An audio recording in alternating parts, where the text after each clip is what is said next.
Yes, keep.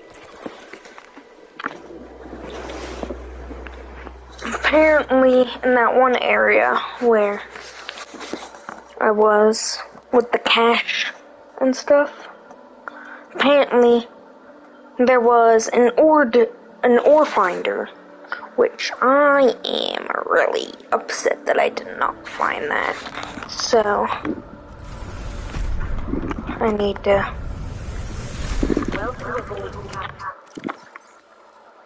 Bro. Alright, I'm gonna have to just swim over there. I just gotta remember where it was.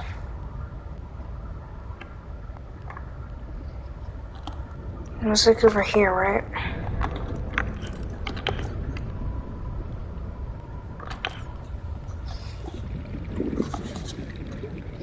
By the time I get back home, I should have max battery.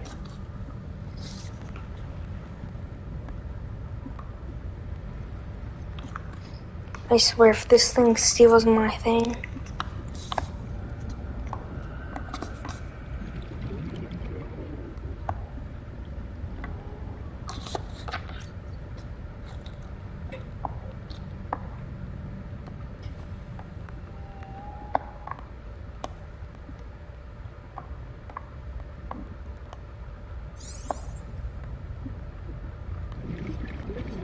No.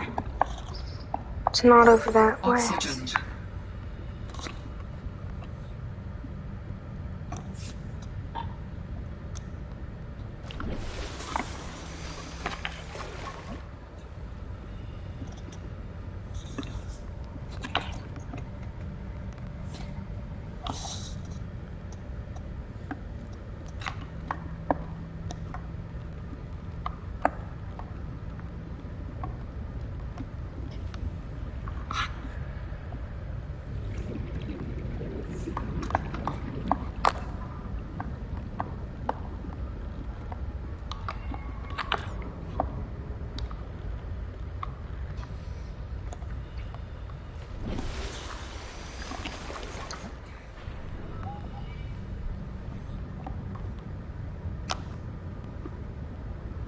Where is it?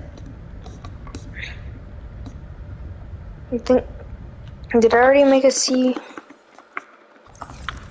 vehicle bay thing? I think I did.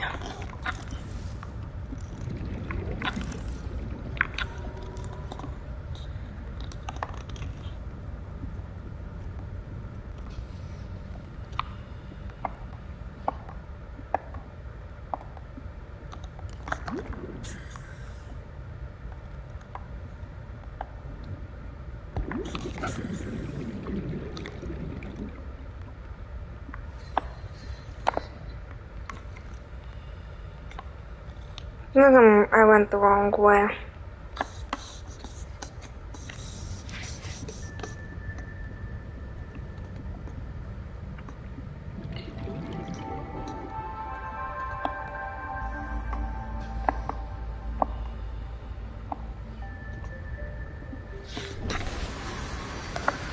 Is it over this way? Or is it like this way? Because I swear it was like by a kelp forest. And I know it was like when I exited out the other base that it was right like over here. That like if you swam over here, you would find it because the distress signal's right there. It was like right by a sea monkey thing. Yeah, sea monkey thing.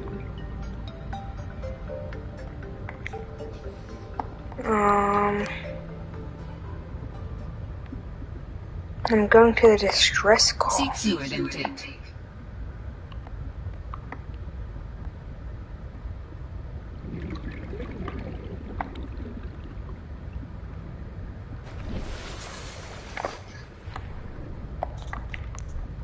What? So the distress call's over there, so maybe it's over here? that it? No.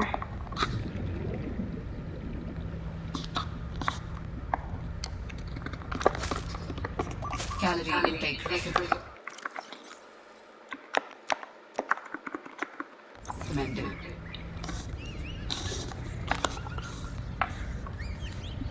So if I go over that way, I'm going over the alien distress signal.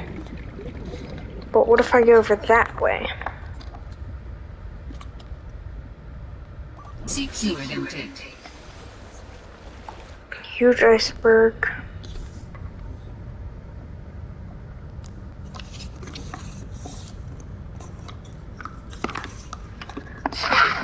I'm going the wrong way.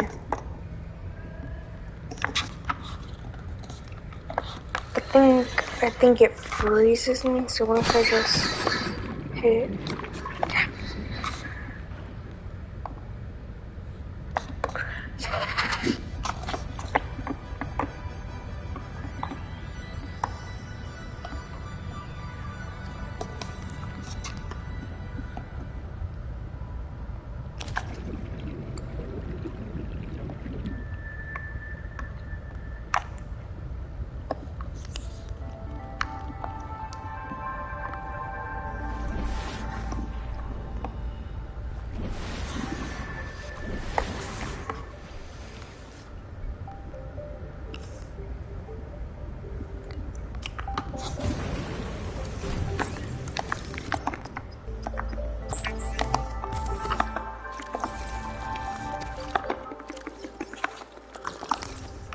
Vital signs stabilizing. Okay, so I think it is like right over that way. So if I go over that way, the alien distress signal is right over there.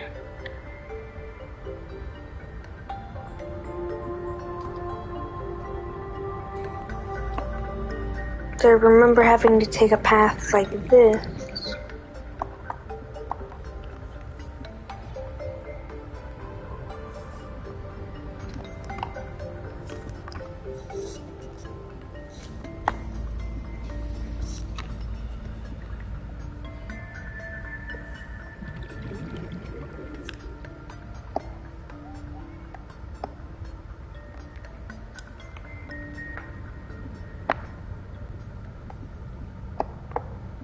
It's supposed to be like one of those rocks, unless maybe you have to go above it.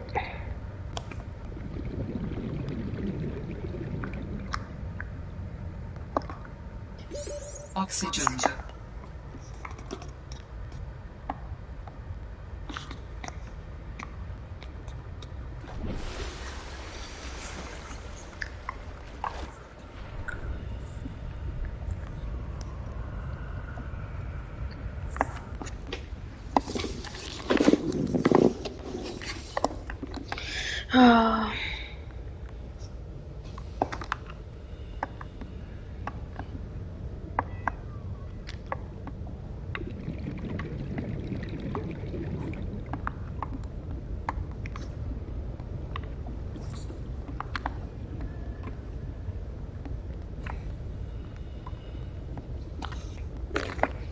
I'm gonna have to make more batteries. Downplaying me to the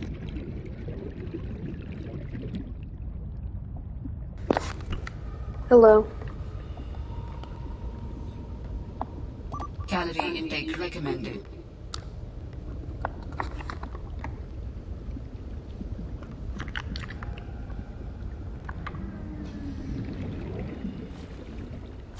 New creature discovered. Arctic peeper. Okay, Team says her statements are written like a Me Too statement. She's talking about not getting enough credit for Mr. Beast for getting third place in hide and seek. For the first time, I see no lie. Keemstar speaking facts over here. It's like the way she worded it. Thank you for making me feel Survival not rate alone. will be greatly Other enhanced female with the creators construction have of an reached out to me underwater and vehicle. have opened up with similar experiences with Mr. Beast. You would think Mr. Beast started touching girls or something, bro. What is going on, bro? Arctic peeper. It's a hide and seek game. Vital signs stabilizing. With my best friend. Forgot I can't auto cook it.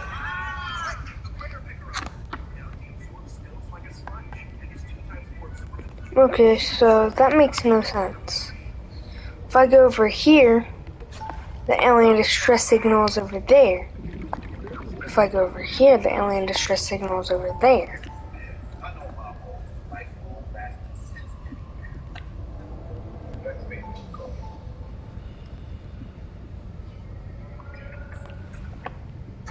Look, it just moved.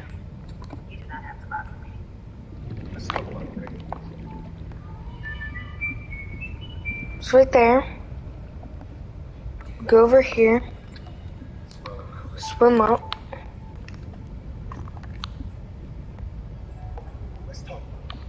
Go basically to my base. Boom.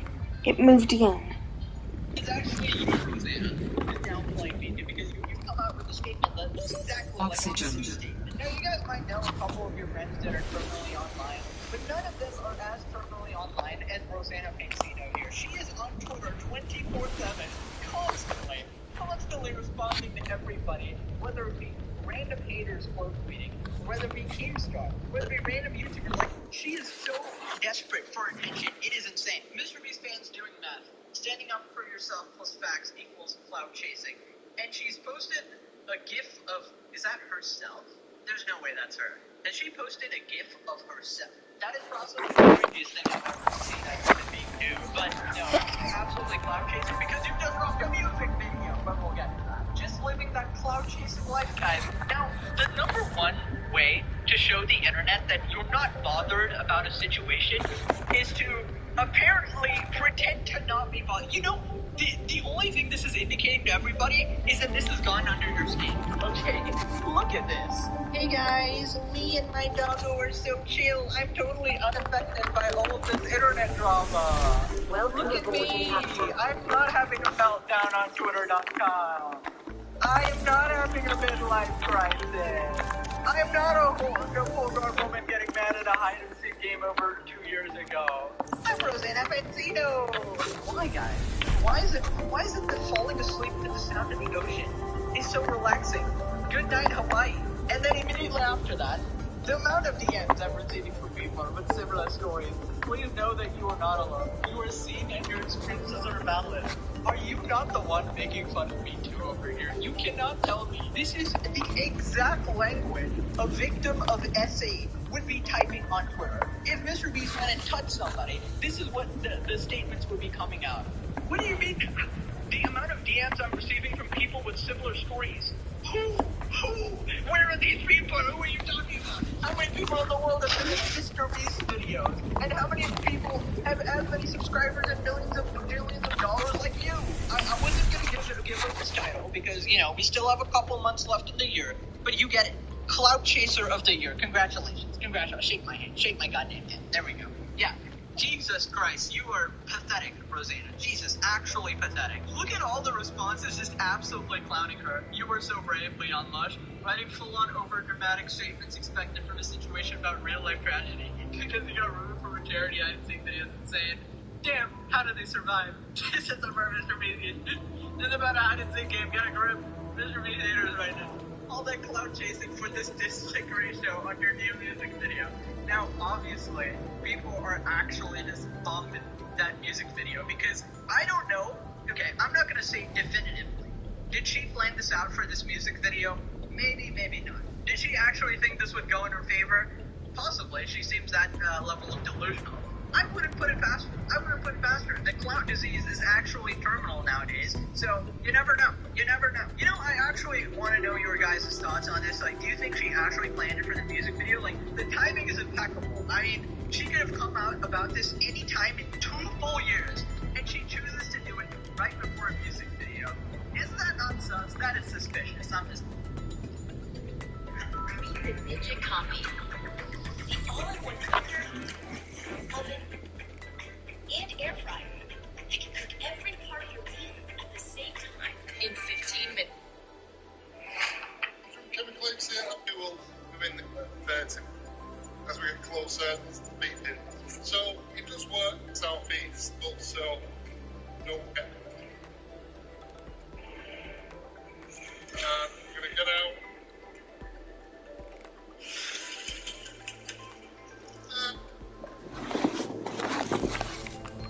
Okay, apparently I've been going the wrong way the whole time. It's just southeast. Straight up southeast.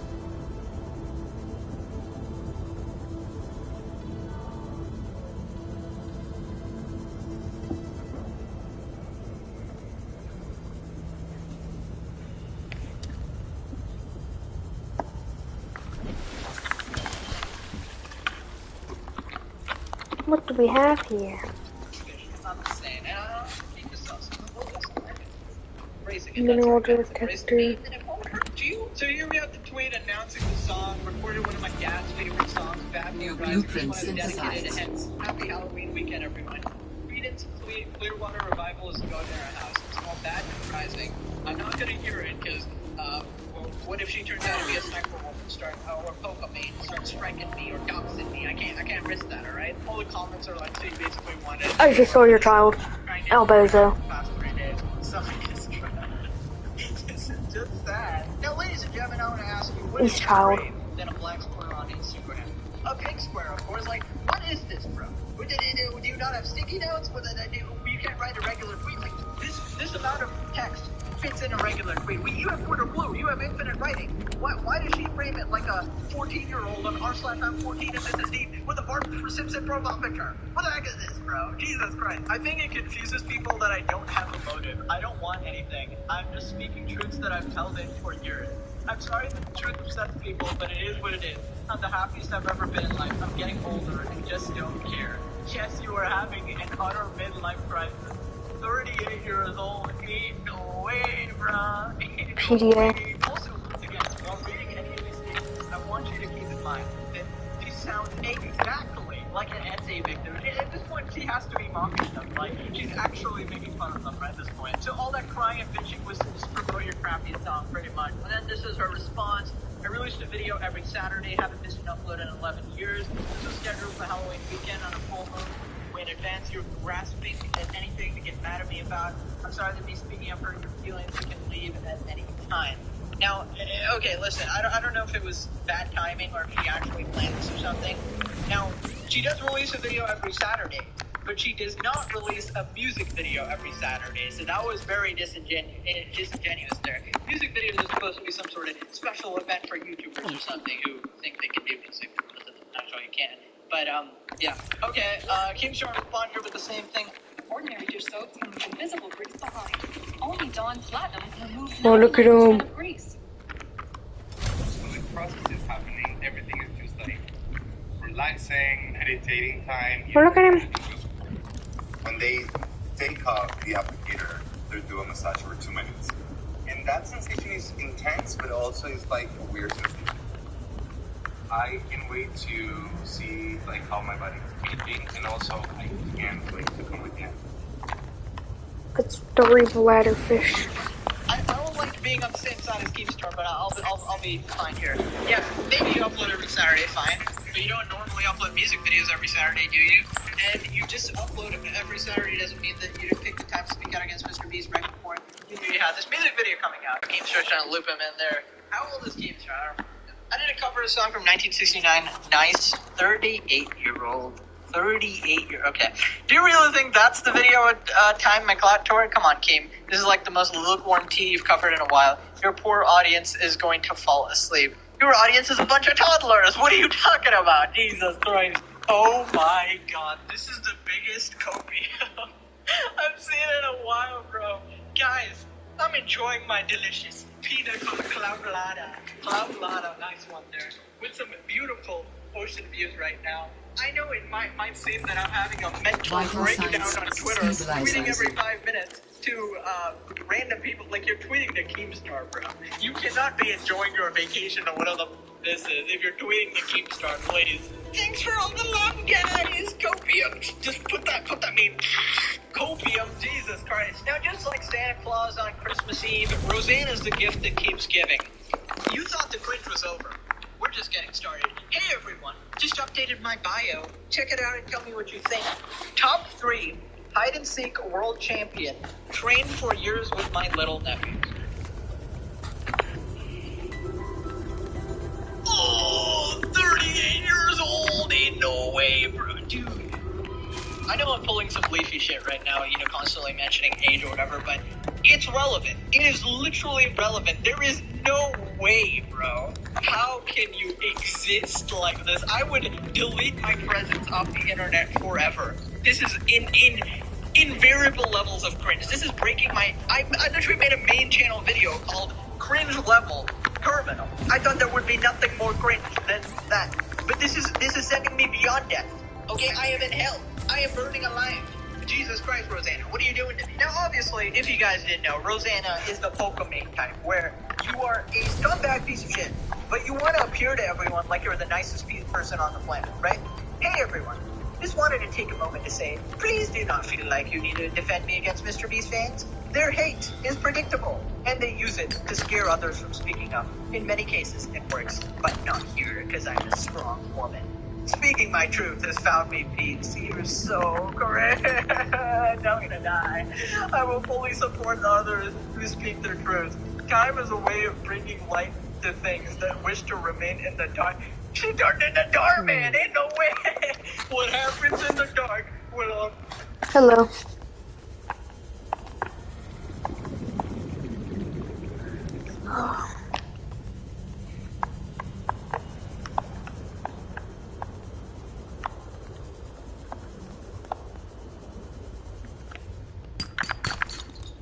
Yes.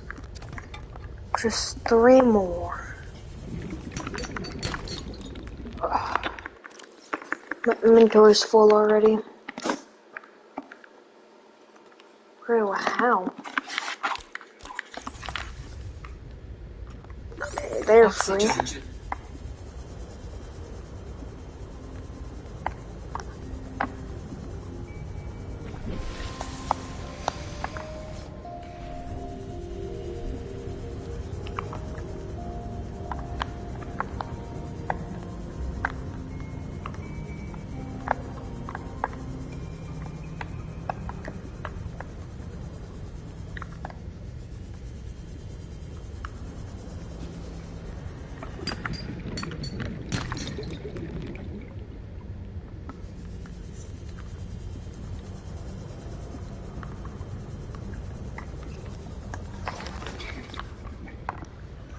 Eggs. No.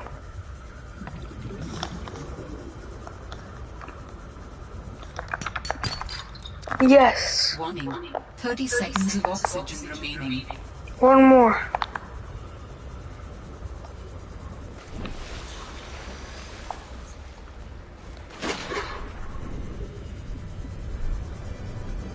This is it. Never mind, I lied. Something's down there because if there wasn't, then that dude would have already been gone.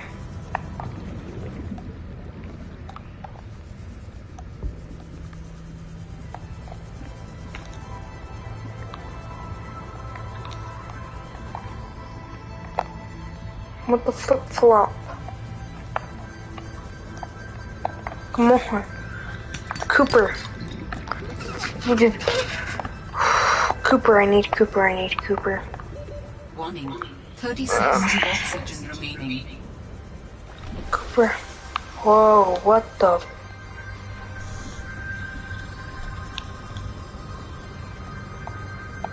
I need Cooper.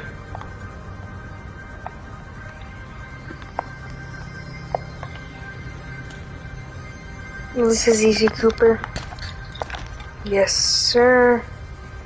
And then we're gonna explore that one area that we didn't explore yet. It should be right over here. Or did I already lose it?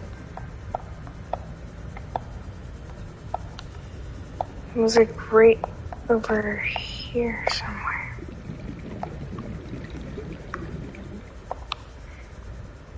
No, okay.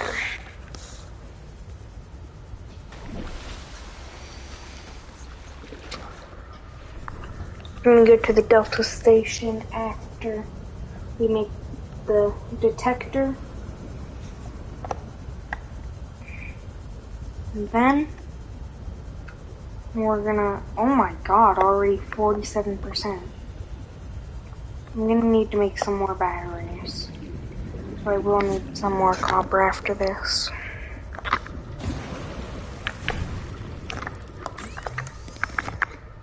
Alright, copper wire. Battery. Tools. Mineral detector. The mineral detector can sniff out raw materials, potentially saving you hundreds of hours of searching. Quartz. Limestone. Silver. Gold. Granite. Copper. Lead. Titanium. Salt. Crystallized sulfur. The table core, ion cube, gel sac, diamond, lithium, fragment. Okay.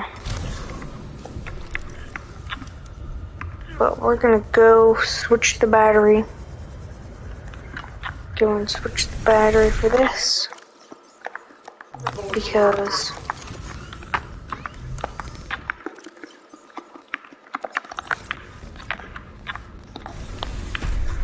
we're gonna go over to the Delta station. And we're gonna unblueprint that, and we're gonna blueprint our sea truck. We just need to get advanced wiring kit, glass, 3 lead, and a power cell.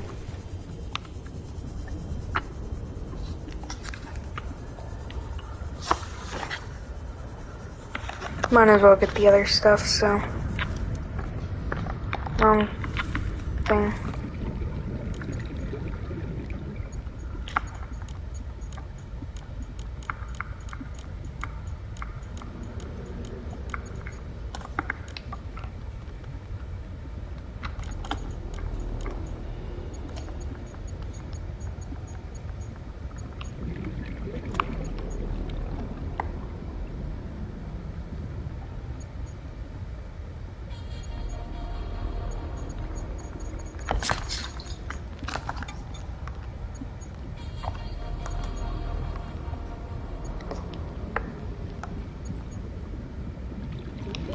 Warning, 30 seconds of oxygen remaining. Okay, here we go. Whew.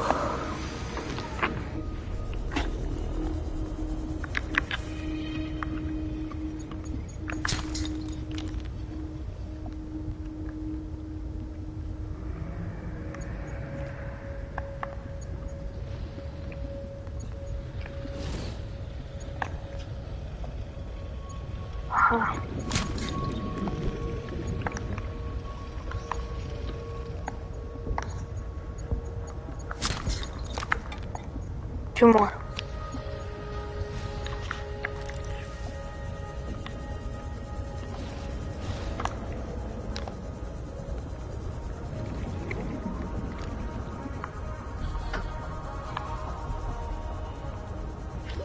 Warning, 30 seconds of oxygen remaining.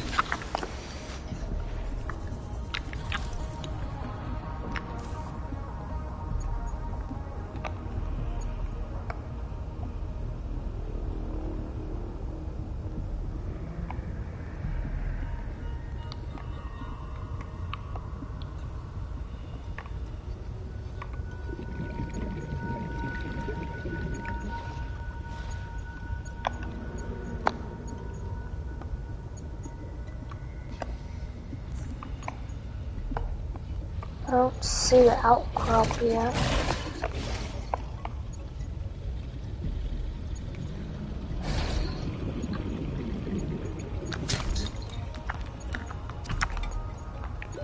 Warning, 30 seconds of oxygen remaining.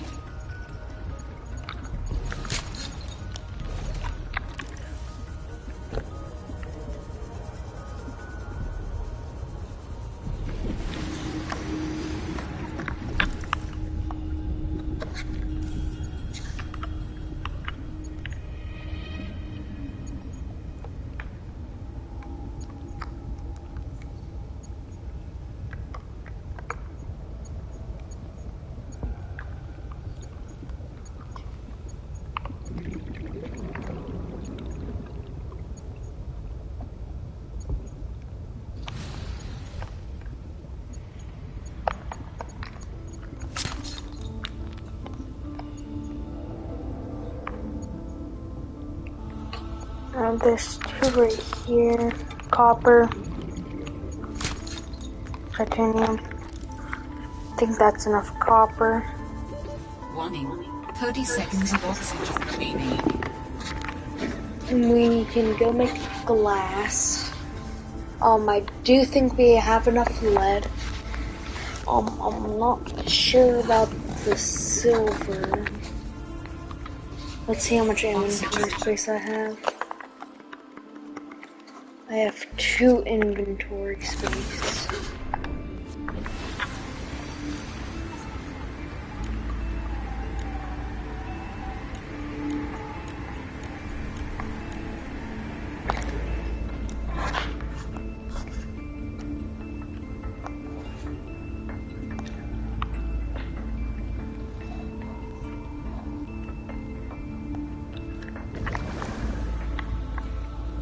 That's the lead. That's the copper.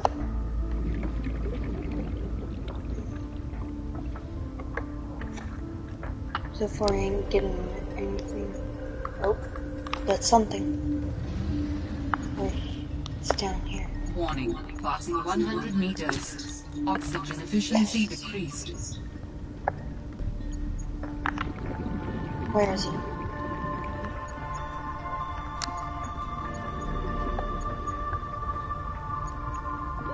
Warning. 30 seconds of oxygen remaining. Everything drops titanium with a chance of everything else. So it's like probably like a 75% chance of titanium and then like a 25% chance of what you actually want.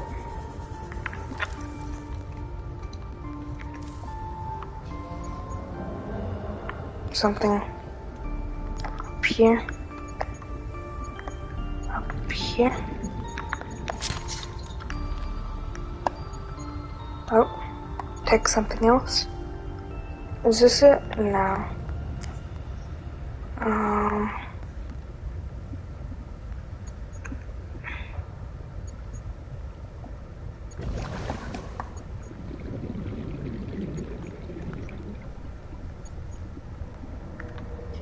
Hey there. Hey, Dark Assassin. No.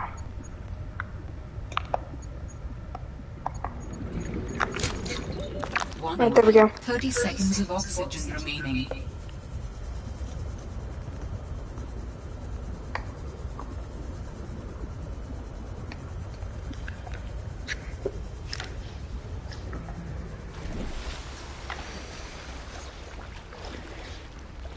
We're gonna make the sea truck, and then we're gonna go. Always comes to light. What And is this garbage crap? Time is a way of bringing light to things that restore. It is literally cheaper to restore me. The kingdom brings. I joke about cringe physically affecting me. how far am I in the game? Well, I just got it yesterday, and I played about an hour of it yesterday, so I'm not that far. Seek fluid intake. Table coral, gold, copper, white. Oh, I need batteries though. That means I need more copper wire. Oh, I need more copper. Wait.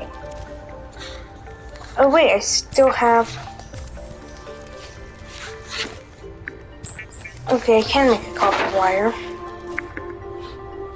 No, I just need gold. Well, if you need any help, you could just ask me. Alright. So far I don't really have any questions. I just need to find ingredients.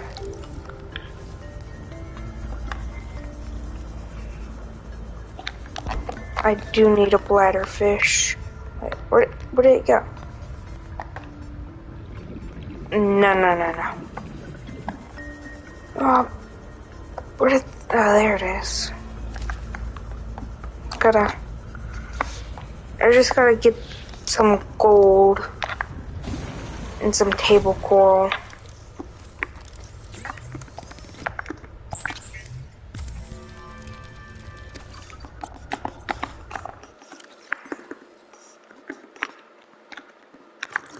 I forgot I had water in my Vital inventory. signs stabilizing.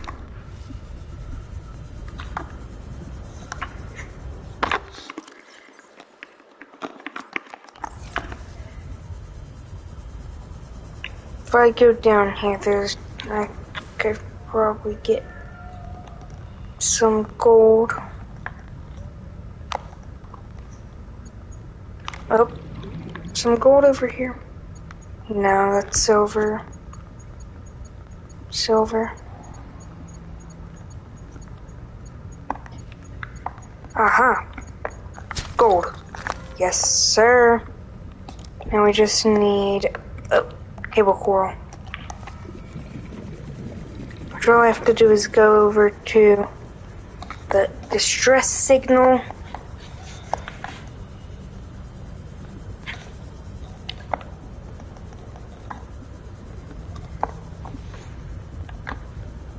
And then once I go over to the distress signal, ooh, I have 12. Oxygen.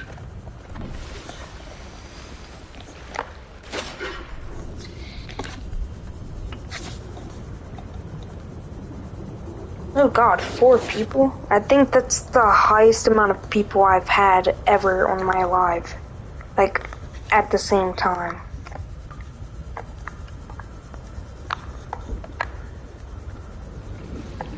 I usually average about like 2 to 1 people at the same time per live.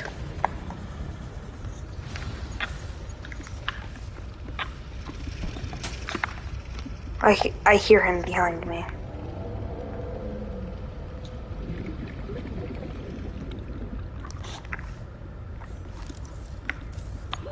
Warning. 30 seconds of oxygen remaining. There it is. Now, pick it up. And up, and away we go. Oxygen. Oh god. 4.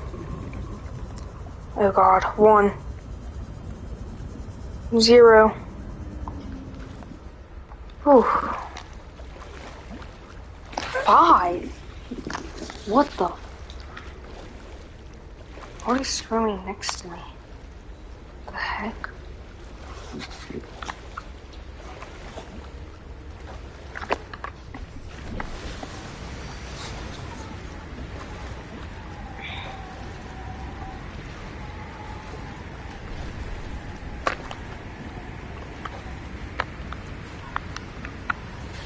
Parkour. Pick up the snow. Wait, what? Snowball. Well, I am getting pretty cold. Down we go. Then we go make our sea truck. Because all we need is a computer chip, the glass, and some lead, which I have all of that. Which, I mean, I don't have it right now, but we now got that. Now we make the advanced wiring kit. Now, go here, grab lead, 2, that's 2 quarts. Make that. Make that. That's everything we need. I'm gonna go get a fishy real quick. What's up? Alright, we got the fish. We go in here. And we cooked fish. A cooked hot fish. Vital signs stabilizing. Now we go up here. Climb on it. Use the vehicle bay. Vehicles. Sea truck. Jesus. 7 people. Now, I just got a trophy. I think it's called trucking.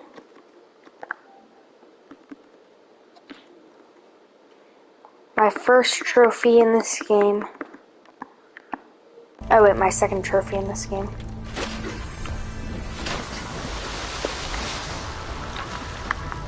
Okay, so power cell, upgrades, and the sea truck. Okay, time to make it over to Delta Dock. This thing's pretty fast. Okay, I'm guessing because I don't have any. And plus, why is it so small? I do want to make some upgrades, like to my base, like a moon pool, a multi-purpose room, and some other things. But we are gonna make it. Okay, flashlight.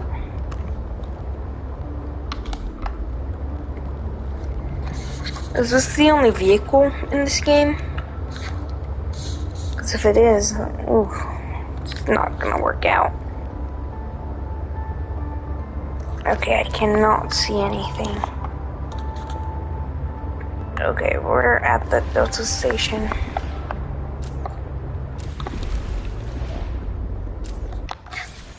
I mean, technically the prawn suit is in the game too. Oh wait, the prawn suit's in here too?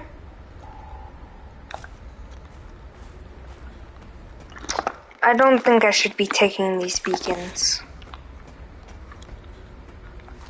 Okay, floodlight.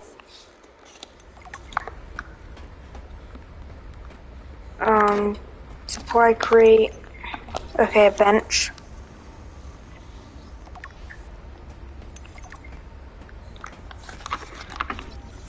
Trash can. I don't think the trash can's very useful, to be honest. Oh wait, the coffee machine.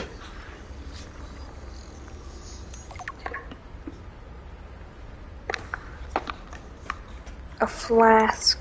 This is a recorded message. If you can hear this, you're trespassing. If you know it's good for you, you'll get the hell out of here. Screw you. I'm not leaving. I'm leaving over my dead body. Seek fluid intake. Oh.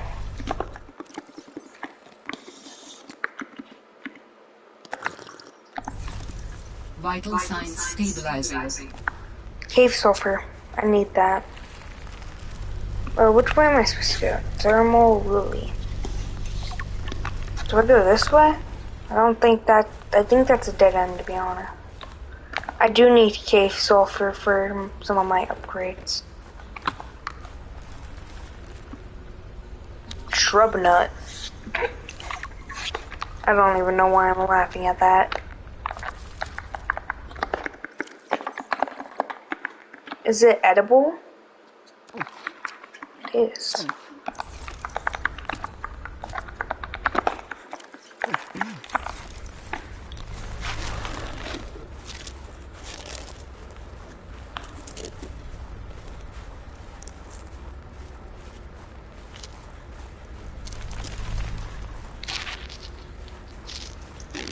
I'm not sure if I'm going the right way.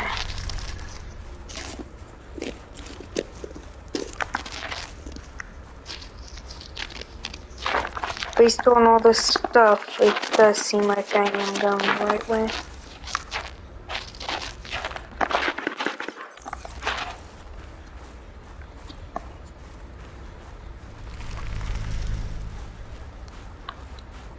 Geez, if it's me, I can barely see anything.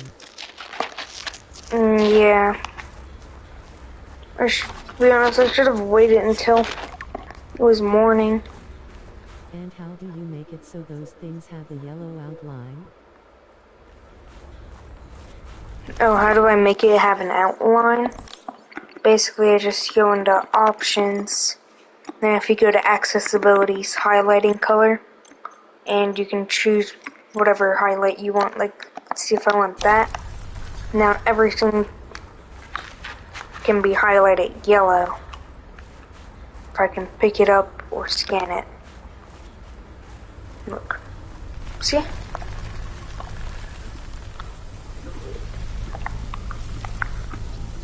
Never knew that. cave sulfur, and more cave sulfur. And there's another mineral. Oh wait, a PDA.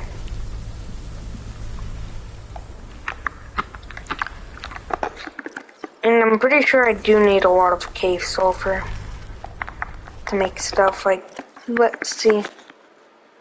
I need cave sulfur to make a laser cutter. I need cave sulfur to make a repair tool.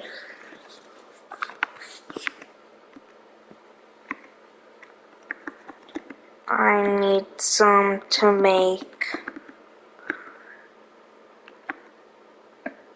Do I need any?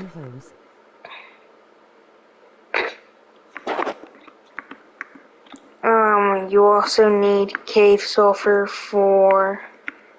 I think that's about it for all you need for cave sulfur. But you do need cave sulfur for tools. What the?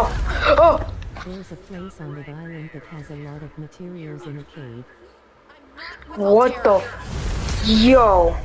That's a cool prawn suit. What do you mean? If you're telling the truth, you're out of your mind. If you're lying, there'll be hell to pay. Wait! Who are you? Stay off my land. What the? Anyways, that was... Never be able to get the type of prawn suit. I won't be able to get that prawn suit. Darn it. It would appear I'm far less alone on this planet than I had anticipated. Ooh, a scanner room. Location uploaded to PDA.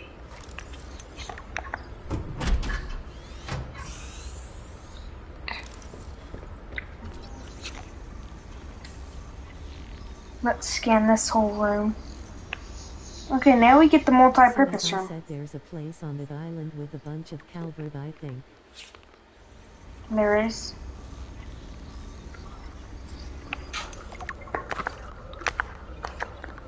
All this stuff. Nutrient block. Single wall shelf. Office chair. I hope my power doesn't run out. Because scanning this stuff takes up a lot of power.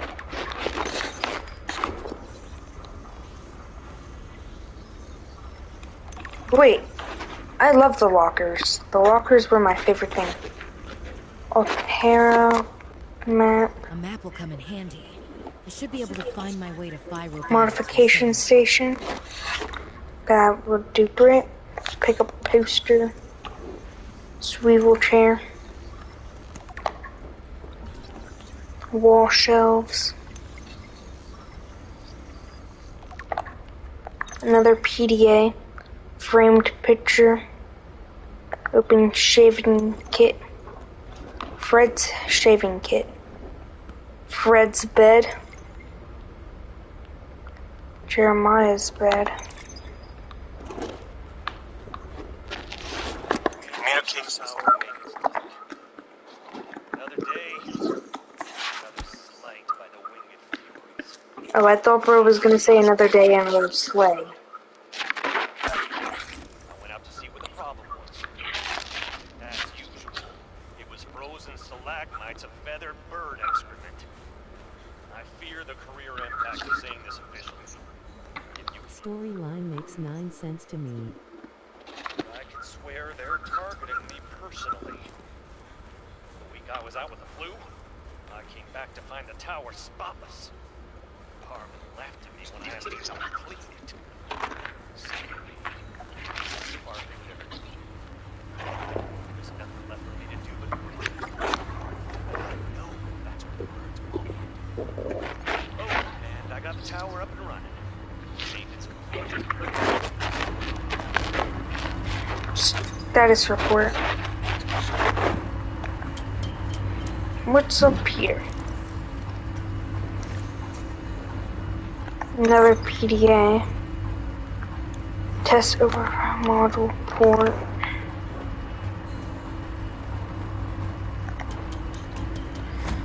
Oh god, I'm freezing. I need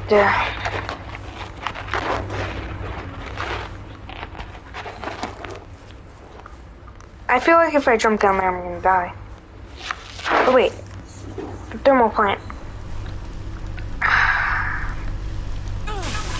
Ooh. No, you won't. I wouldn't have. I feel like if I...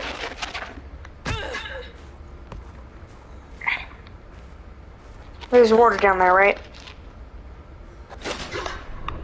Surprisingly, the fall damage kinda wonky. Yeah.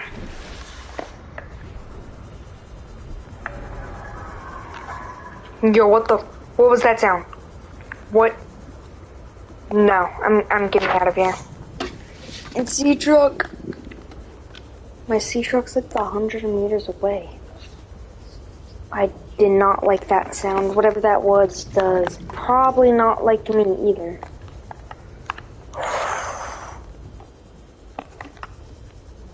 Gotta get out of here. Another sea truck fragment. Cryptic, there's not much to worry about it as they will just become annoying. Alright, I think I have to go down to the... If you wanna know, I could tell you if you're in Leviathan territory. Wait, what? How many Leviathan territories are there? And what are they? And is this a Leviathan territory? I think that's another sea truck fragment. Yeah, sea truck. I heard that there's like other compartments of a sea truck. Mineral-rich crevices detected below. Geothermal activity detected. Caution advised.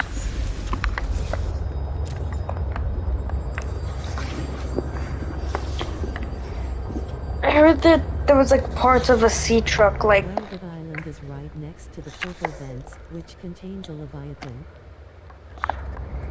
Bro, what? It contains a Leviathan. Nothing really good except for some water. That's about it. Yes, there is parts of the sea truck you could get. Well, where do I find them at? There's only 2 Leviathans in the entire game. Only 2 Leviathans in the entire game? Well, that's not bad.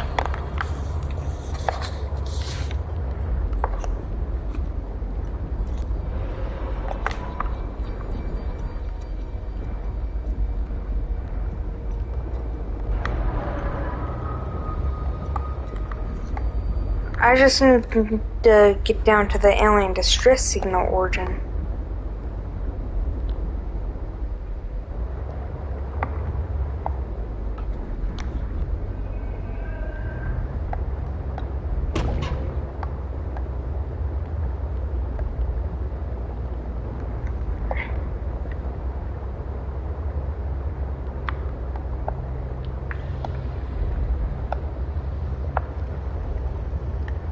You could get down there with what you have now. There's a bunch of oxygen plants.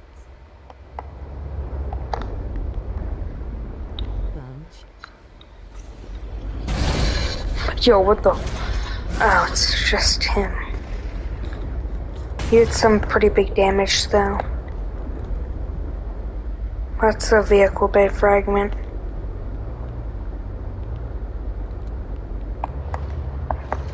I can't find a way to get down there. I'll be right back. Okay.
pilot last known position.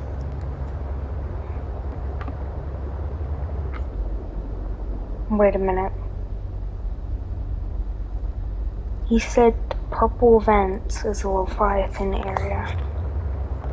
Meh. Bet I won't even encounter it.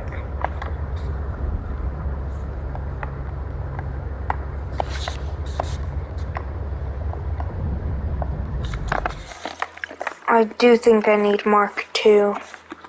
I mean MK1. Emblem to glass. How do I get emblem to glass?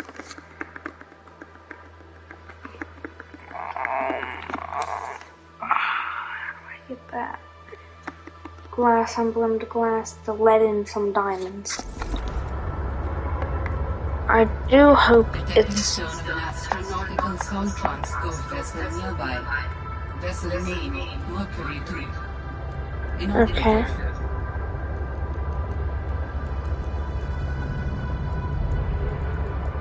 I don't like how far it's going. What the...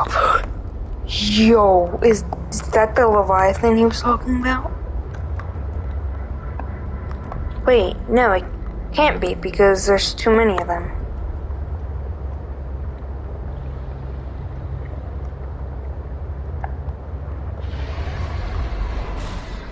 Yo, what was that? Oh, it's just some yellow things again. Okay, the crush depth. I'm reaching my crush depth. I don't think I'm gonna be able to explore this area. Warning, passing 100 meters. Oxygen efficiency decreased. Warning, passing 200 meters. Oxygen efficiency greatly decreased.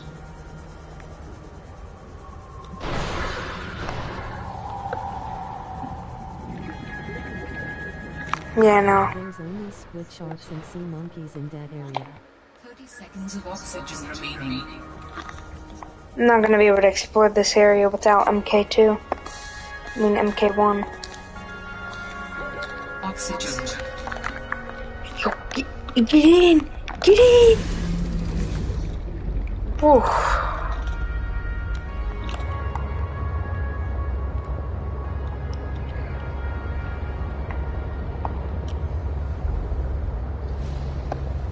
Okay, I'm not sure what I should do now. I do have to get down there. We need MK1, which only takes... MK1 only takes...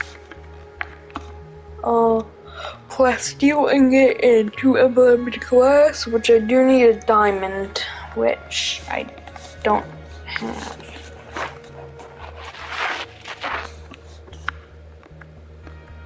And I need the vehicle station, the vehicle upgrade station, which I also don't have.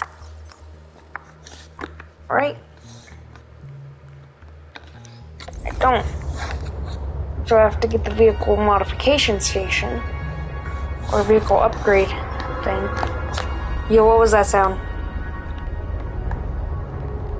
You said this area has the Leviathan? Whoa. Is that supposed to be it? It doesn't look like a Leviathan.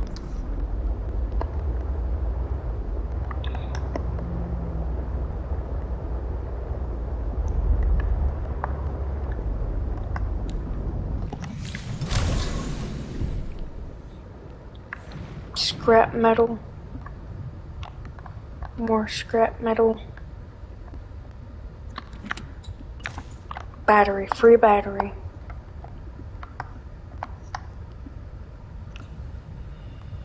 Laser cutter. I don't have a laser cutter.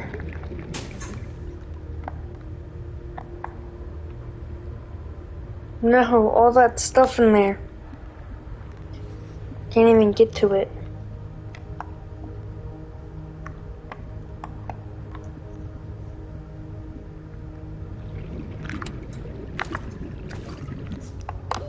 Warning, 30 seconds of oxygen remaining. Darn.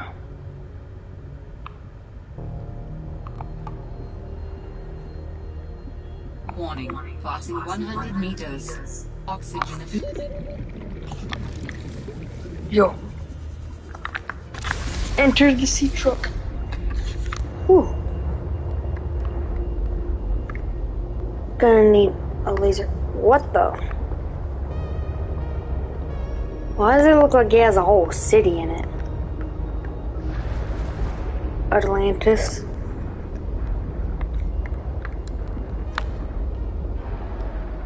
Yeah, that can't be the Leviathan in this area. Because there's multiple. There's not really multiple Leviathans in the same area.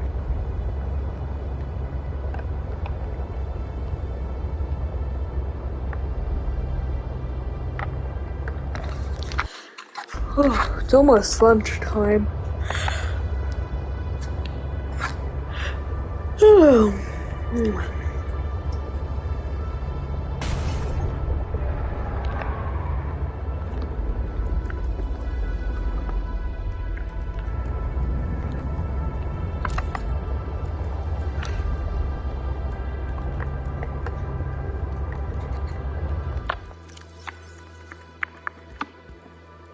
Plus steel ingot and diamond.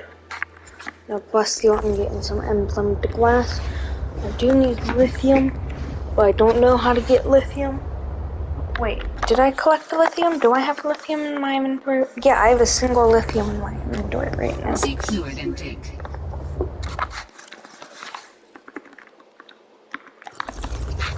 Vital signs stabilizing.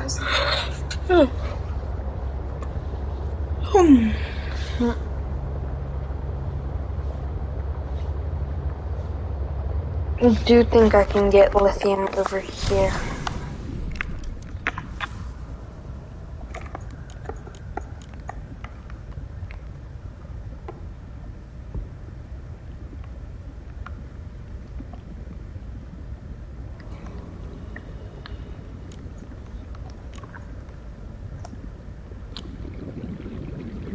Warning, passing 100 meters. Oxygen efficiency decreased.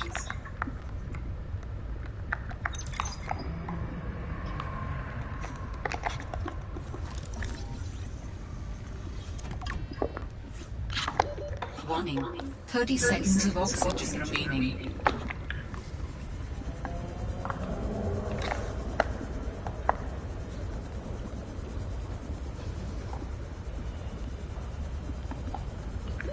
Oxygen.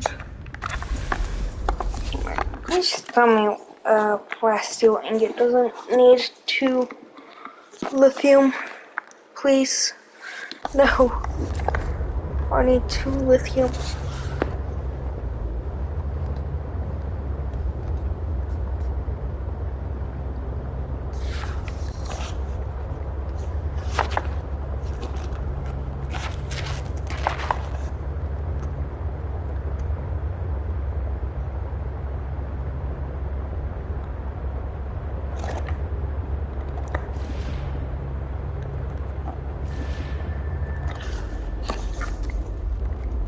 Make a moon pool.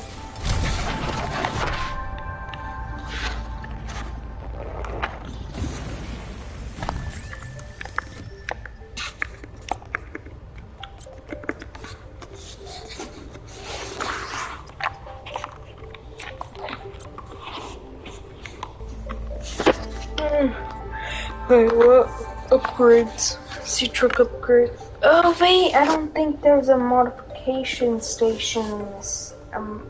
A vehicle upgrade station in this Sorry, game. I went aft again. It's cool. Do you know how do I get lithium? Because I only have a single lithium and I don't know how to get it.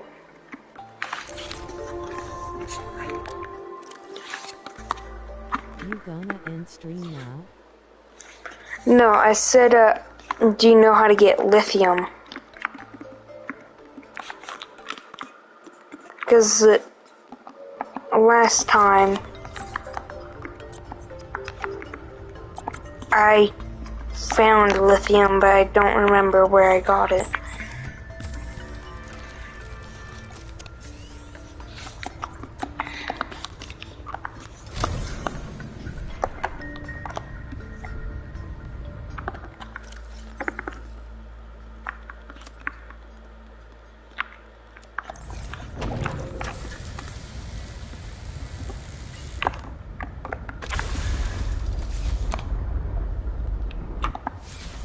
Wait a minute.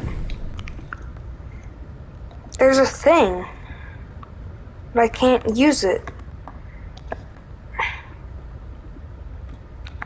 Can't use the thing yet.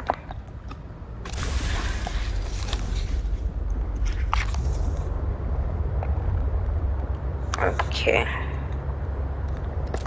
Just need, let me just...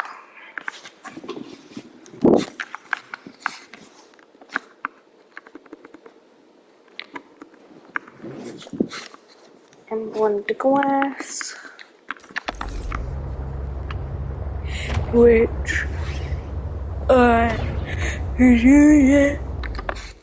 Oh, what do I need for the emblem to glass? Okay, lead and diamond for each one. I do think some lithium is in here. That's quartz. I was about to say that's diamond. More quartz.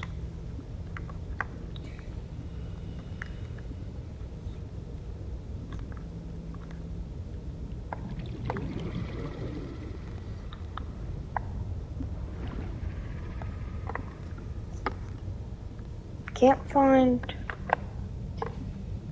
any lithium.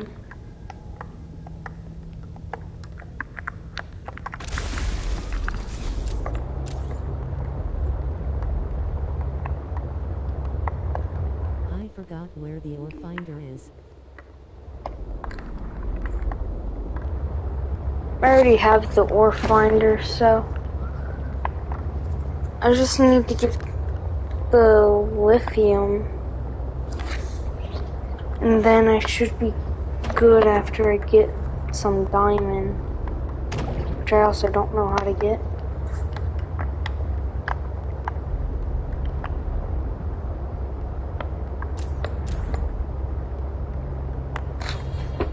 But just look it up, to be honest. After I finish. I ain't even lying, I'm having chest pains right now, bro. But that might just be the burrito I had last night, I don't know. Rosina Pansino, make good content. The deaf noodles with them. Become an insufferable drama hog. Oh man. I'm back over at my base. Oh no. She was just a girl with a dream. Rosanna not receiving credit for placing third in a hide-and-seek contest. The untold story. He kept pressuring me to get on the phone with him. He didn't want the truth in writing. Now that I've spoken the truth, I can start my process of healing. Speaking back to the topic, please. I was scared to tell my story for a long. These are actual quotes. I cannot believe it. I was proud of what I'd achieved. They can't take that away from me. Radio silence. These are actual quotes. I cannot believe it. I was proud of what I'd achieved. They can't take that away from me. Radio silence. This is one of the best. Ladies and gentlemen, that's the update for the... It's Todd's holiday. Don't tell me. Save up to 25% off your movie. No, it's telling me I have to go back over Smarter, more flexible way to the purple vent area. Wait a minute, I need the laser cutter. Oh, I need diamond for it. It's one of the main, but we typically, when it would...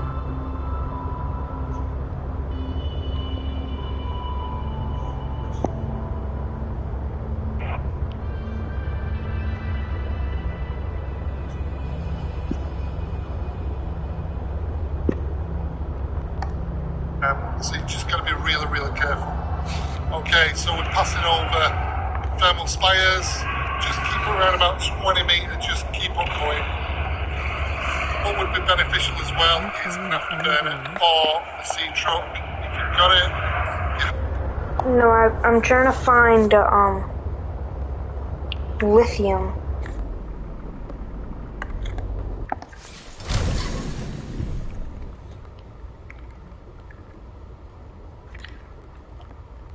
I dropped silver. And I'm trying to also get sea truck fragments. Now, this is where we want to be. I found you. Fence, bio. There we go. Pretty obvious where we That's are. all I need so far. I do know where to get them now. But I do need some diamonds.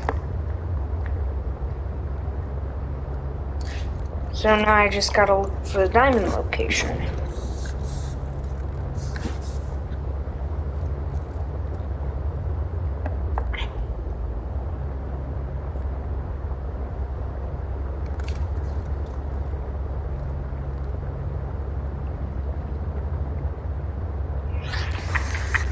Chemical apes.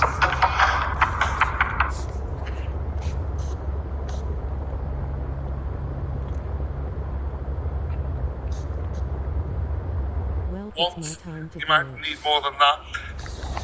Alright, bye, Dark Assassin. Thank you for helping me when I asked for help. This place is Goodbye. 27 plus. Bye. All clustered together. Now, I'm not going to lie to you, it is quite Thank you for tuning in. It's probably early on you're going to be doing this, but if you follow the guide, it should be good. Okay, so what do we need? Where do we need to start from? Now we're going to be going right south. We're going to be going around about 380 meters to the location, and about 200 meters deep. That's the start off. What do we need for this? Now, we'll certainly need rebreathers if you've got it. Hiking distance tank, we'll certainly need. If you've got the hiking distance tank, I recommend you craft 3 of them. You can swap them out, or as many as you possibly can do. You're going to need a lot of inventory space. You can also need fins to get a little bit of speed, and you obviously need the sea glider. Now, I'm going to assume this on the worst case scenario, we've got the sea truck, we've not got any depth modules for it, or anything like that. We've also not got the truck. If you have, this will make things a lot easier for you. But on this guide, I'm going to assume the work.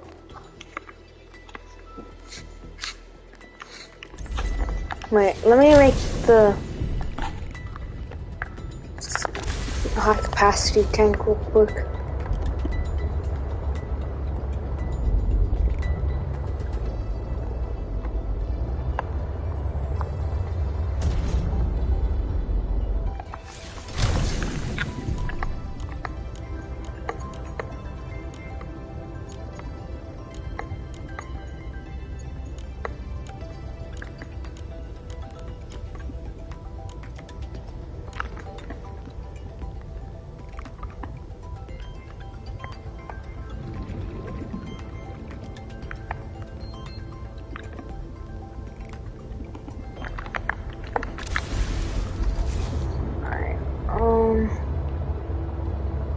Let's just go this way.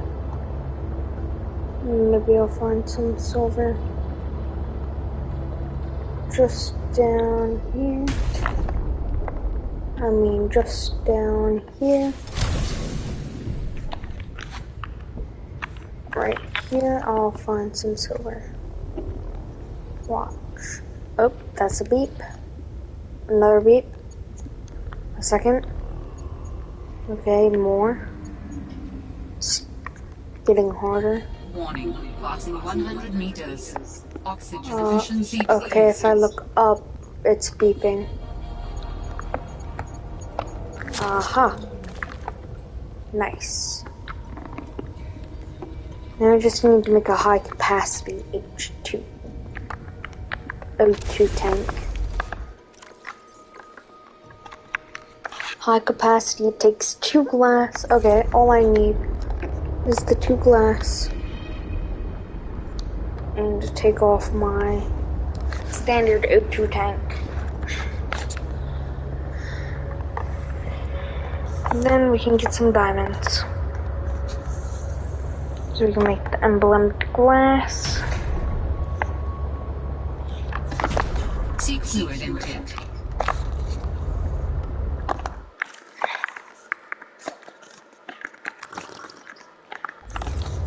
Vital signs stabilizing.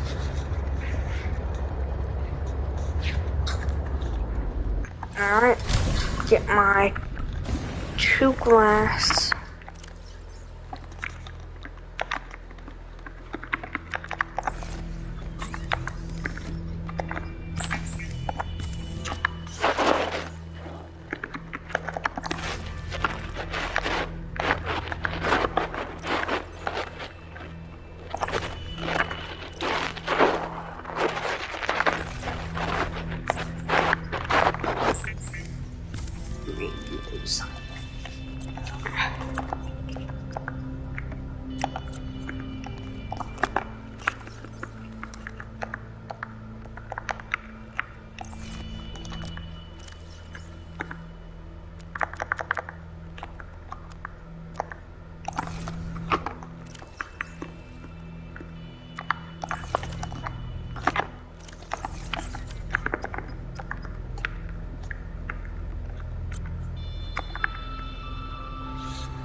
Great, now I'm missing the 4.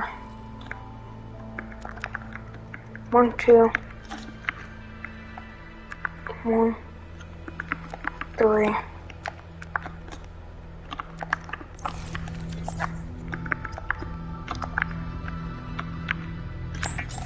High capacity.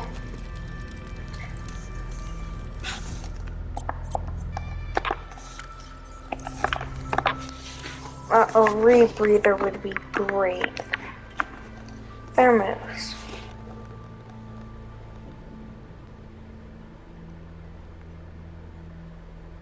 For beverages. Titanium and glass. That seems pretty easy. So, okay, yeah, no, I'm not making that. Okay.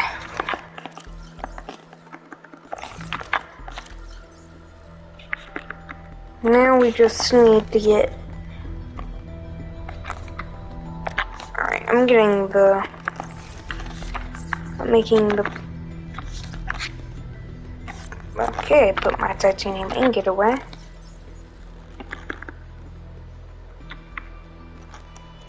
Where's the titanium ingot?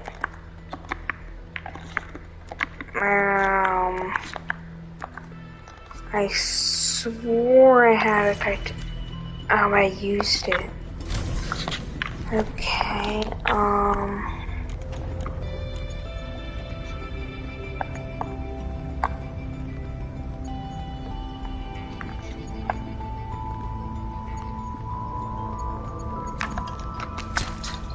Okay, now I get copper.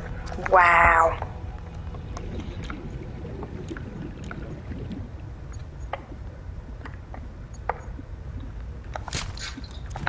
Thank you.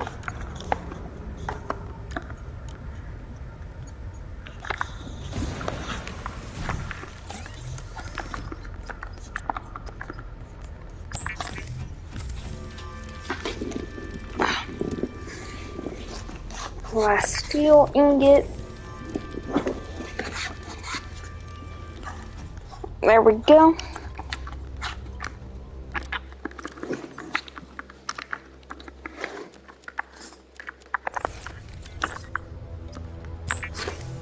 Two glass.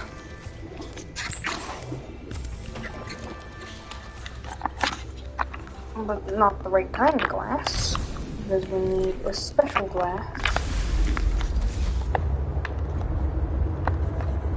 And we just go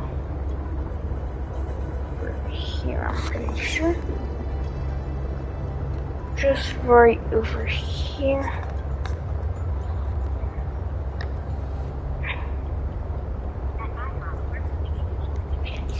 With our new menu featuring waffles, biscuit.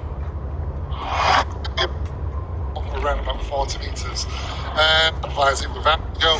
Okay, just gonna keep on going.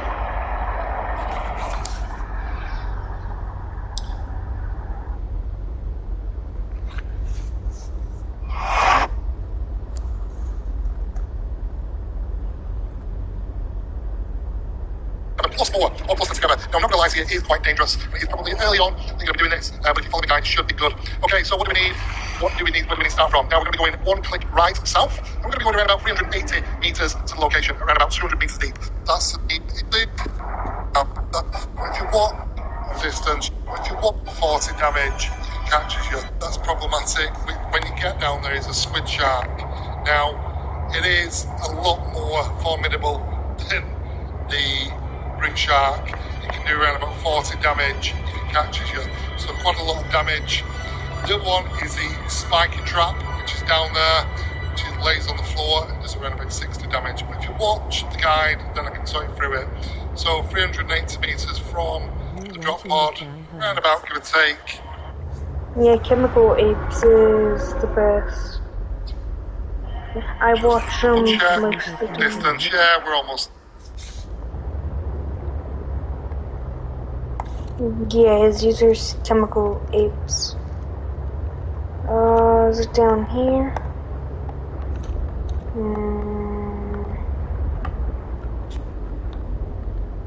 I went too far.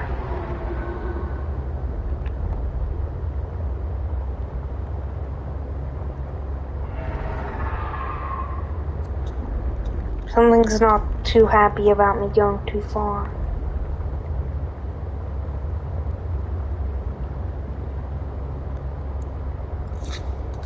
I swore it was just like right over. It was 380 and right down here. Yeah, this is exactly where you want me to go. Okay, so we're going to start dropping around about this location, 380. What you should see is a number of things. Just go down as far as you can. Warning, passing 100 meters. Blah blah blah. Efficiency decreased. Don't care. Okay, I already was over here. Where's my sea truck at? Okay, it's up here. Hey guys, got no depth modules on this one. It's just literally got zero depth module. So what you can see there is platform. You should be able to see it. Okay, platform. Just be careful. Then we're gonna go by your sea glider. After doing this quick, there's oxygen plants down there, and a bunch of other stuff. Warning, passing 200 meters. Oxygen efficiency greatly decreased. Work your way down. Now, once you work your way down, it's going to get really dark blue. What you're looking out for is the squid shark. It should show his face pretty soon. Keep your eye on him. Make sure you know where he is at all times. Or they are, the more than wanted. Like I said, there is oxygen plants. I'm going to go down further. I'm going to go around about 380 meters deep. Okay guys, so right down on the floor, as you can see, diamond. Yo, what the ow! Yo! Yo! Get off of me! If oxygen runs out, it's a glass, switch it.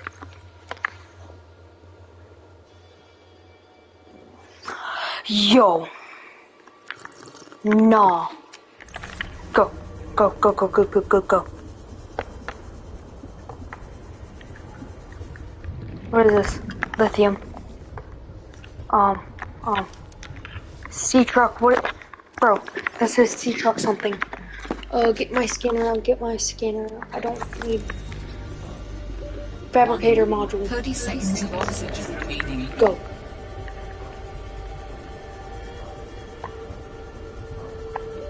Oxygen.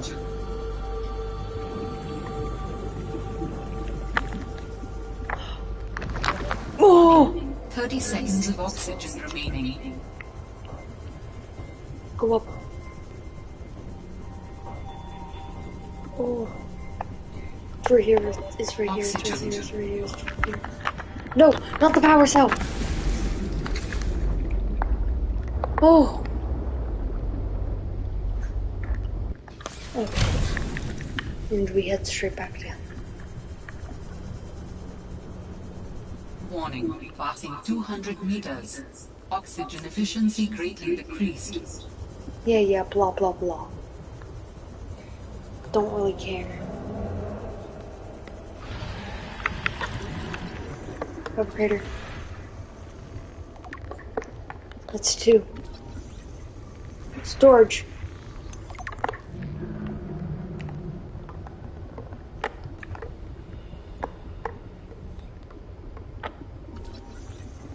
More storage. That's diamond. That's diamond. More diamond. That's all the diamond I need so far. But a little more won't hurt. Warning, 30 seconds that's all I of need. That's all I oxygen need. That's all I remaining. need.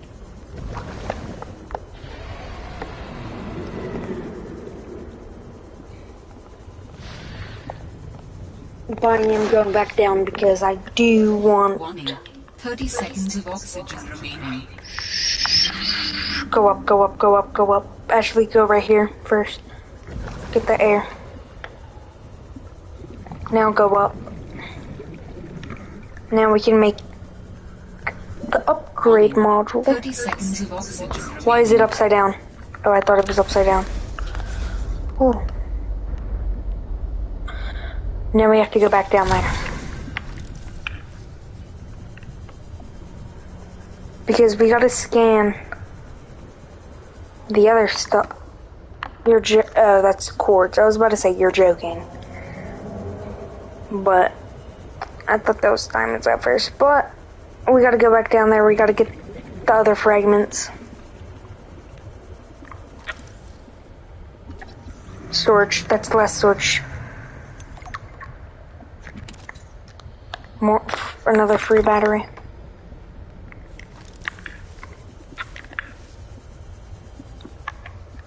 Even more diamonds. Oh god. Bunch of free diamond. Yo, what the? That's a lot. Warning, 30 seconds of oxygen remaining.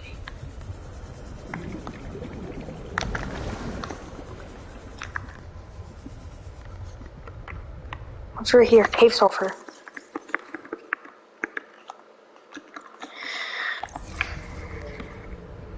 Right, that's Warning, 30 that's seconds gold. of I don't oxygen need gold. remaining.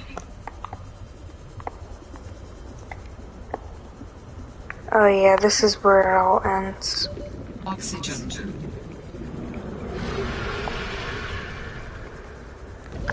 Warning, 30 seconds of oxygen remaining. Wait, maybe not. It's not over. Warning, 30 seconds of oxygen remaining. Ooh. Ah. I did it. Whew. Now I just need one more for the upgrade area. Because there's an upgrade area. And so far I can only make the storage area. I have to go back down there soon.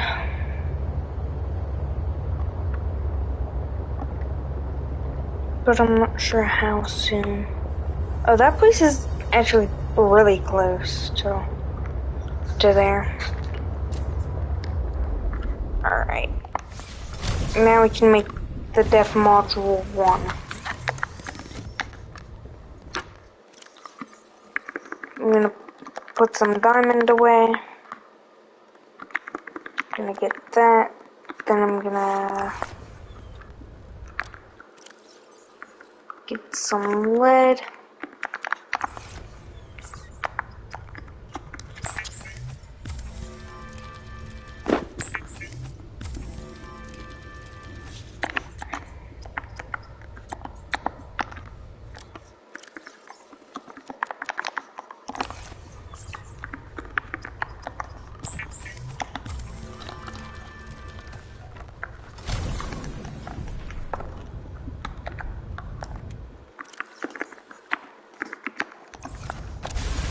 Alright, now it's 300 meters.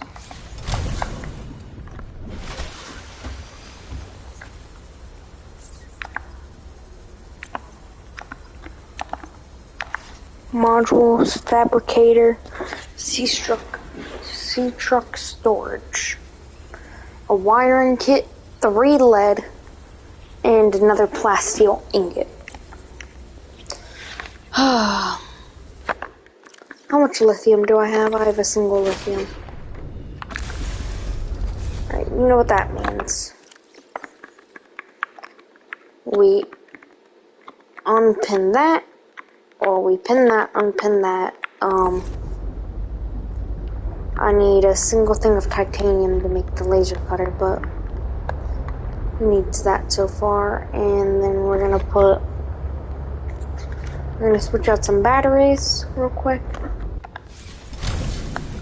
I can probably add the multi-purpose room.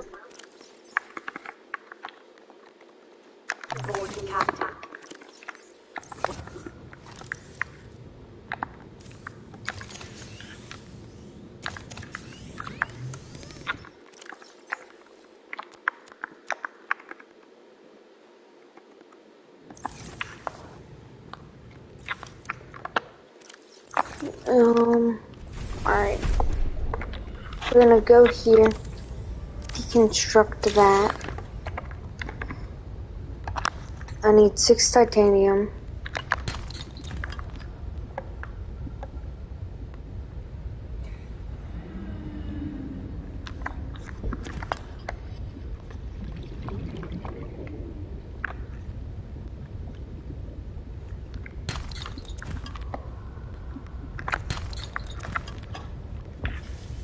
There we go.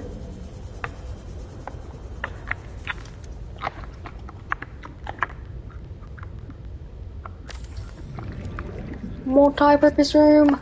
I love you.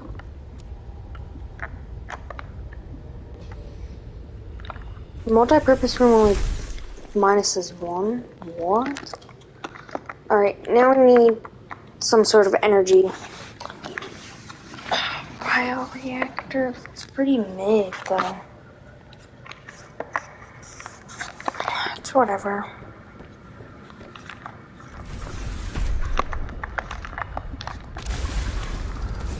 Okay, we are gonna have to go back and get some more lithium. I'm gonna watch some YouTube because I don't think anybody's here.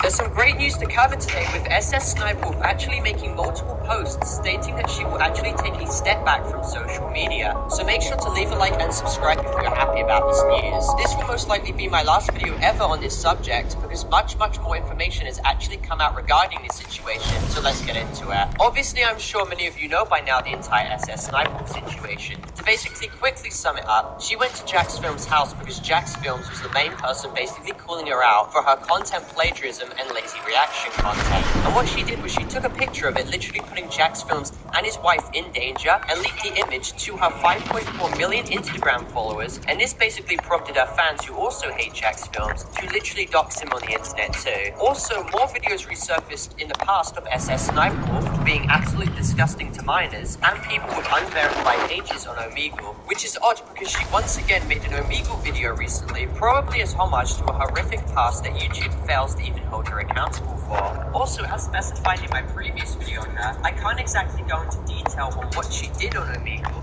as YouTube would literally age restrict me for mentioning it. However, they didn't even bother striking her for literally showing it. You know, that makes total sense right there. I get punished if I call it out, but she doesn't get punished for literally doing it and showing it. Anyway, make sure to go watch my 20-minute video going into detail on the situation, which is literally age restricted, but it literally goes into immense detail on what she did. But I find it completely odd how she still shows calls of people literally in the shower. You see, good old Leah never really learned when it comes to situations like that. But anyways, after the monolithic hate she's been receiving over the course of this month, she made probably her last responses ever to the situation, so let's go over them. But before we do, keep in mind, she was literally re-uploading her old content to a new channel of hers after her main channel was temporarily demonetized as specified by YouTube. And with this alternate channel of hers, she was essentially evading punishment as the channel was literally monetized. It was only after it was called out that YouTube then stepped in to do something after they realized that they couldn't ignore it. So keep in mind, SS Sniper's mentality probably broke after all her channels were subsequently demonetized and she knew she couldn't hide anymore. Like, she was literally attempting behind everyone's backs to try and re-upload her old content to a channel that was monetized to try and avoid her punishment. Anyway, she states here, please remember that in spite of our differences, different opinions, mistakes, we all struggle to do the best we can, and nobody is unaffected by hate, insecurity, and the pain it causes.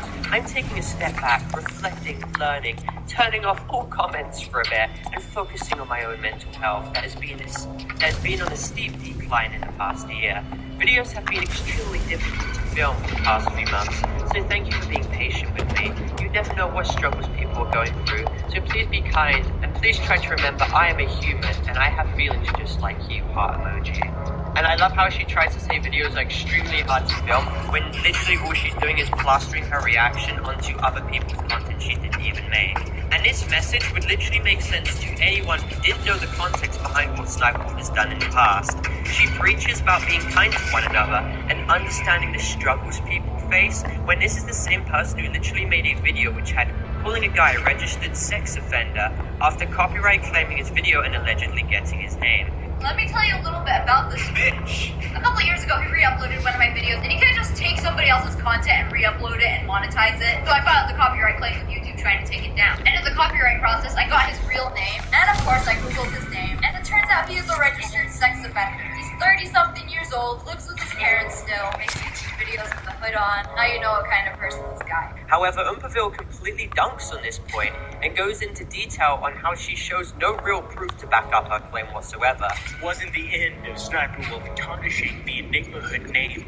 In 2016, on August 10th, Leah uploaded a video called My Biggest Hater. She talks about the previous drama she complained about before with Enigma, with him re-uploading her content and then her copyright claiming it. And by copyright claiming the video, she mentioned she was able to grab his real name. But that's odd because she said that she had no proof it was her copyright claiming the video, but now she has his name. So I guess it was her, though. I guess that's what we can... We don't have to trust her word, but we can let her eventually tell the truth. Maybe now we trust her though. Now we trust her. She then says she Googled his name and that he's a registered offender. She then talks about how people think she likes fat guys or would date an ugly person like Enigma Hood. Yet again, attacking someone's looks and not their character. First of all, people have this impression that I like fat guys, or I like guys that look like this ugly motherfucker. No. I like sausage because he's a sausage. Thankfully, another YouTuber was quick to search the sex offender registry and could not find a registry for Enigma Hood. But still, Sniper Wolf, someone with over 7 million subscribers at the time, was attacking a dude with 5K. Absolutely. Hey, it's T. McCray. Check out my song. flooding his channel with hate and anger, saying he's a registered offender. She's the one literally making these accusations, so the least she could do is literally provide proof to what she is saying. Nevertheless, though, this troll she accused got massive amounts of hate from her fan base. Or let's not even bring up the time when she was literally blasting Jack's films publicly on Twitter with tweets trying to claim that he was a sexist for only going after her because she was a woman, or claiming he harassed her with multiple videos. This guy's entire channel is just me. Every single video for the past few months has been about me. And it's just like shitting on me. And then his streams. This dude is just like low-key harassing me. Like, should I get a restraining order? So basically, in order to combat this, she decided to turn up to his house, dox him, and then when she was actually called out for this, she decides the big brain move is to joke about it on her Instagram for her followers to see. Yeah, she definitely seems like the person who can preach on the topic of being kind to one another. Now keep in mind, she probably only brings up mental health as a PR move to try and victimize herself and to try and get followers to sympathize with her and defend her. And if I attempt to pick apart this garbage community post any further, she'll probably get YouTube to silence me once again. Obviously, mental health is extremely important, I do have to preface that, and this video does not enforce harassment, cyberbullying, or anything like that, but she cannot be allowed to get away with being this hypocritical. Obviously, she's only taking a quote-unquote step back because she's currently demonetized, and she's most likely wiping her crocodile tears off with the $16 million she's accumulated with her channel in the past anyway. It's not like she even needed the money now for however long she's demonetized for, which is probably not even that long. Anyway, it just goes to show the type of character she is, only deciding to do anything, whether that was a public response or even taking a quote-unquote step back, after monetization on her channel was at stake. She literally only ever made the response as soon as YouTube came out stating she was temporarily demonetized. More likely than not as well, she'll come back as soon as it's reinstated. As for shutting down her comments, it's literally only to stop people from criticizing her actions, because she can literally not handle it. And it is also to stop people from telling her fans who reside in her echo chamber what she's done too, if they were unaware already. Because keep in mind, she is literally the same person to ban the word permission from being said in her comments too, because she would literally take videos from other creators without their permission, as stated by Jack's films. Anyway, thank you all for watching. Make sure to leave a like and subscribe to the video, and let's hit 6,000 likes on this video if you are happy about this view. Hello, friends. It's me. Today we are back on Illegal.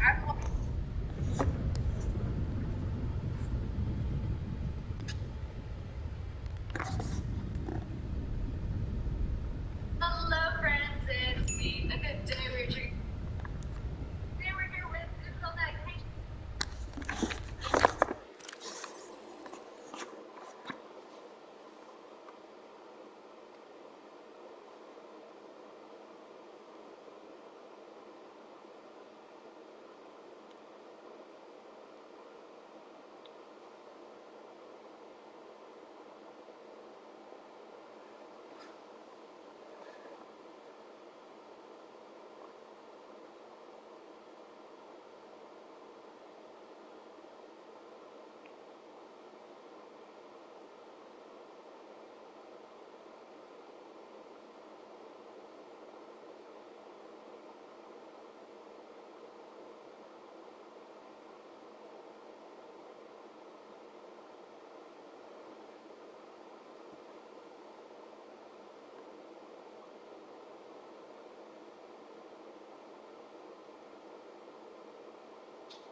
Well, goodbye, privacy.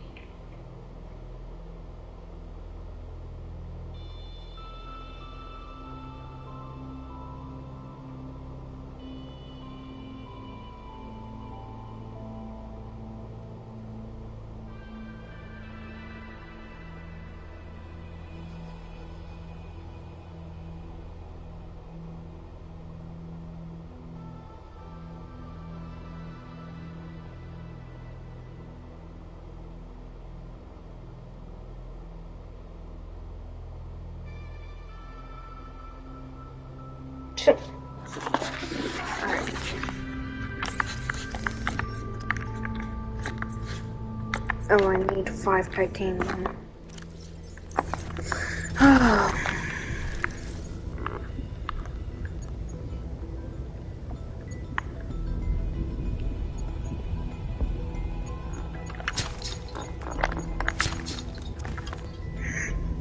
Okay, that's 2 titanium. I just need 3 more.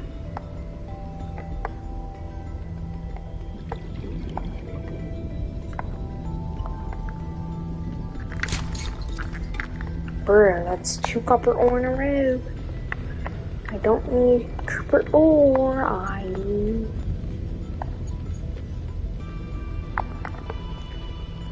need titanium.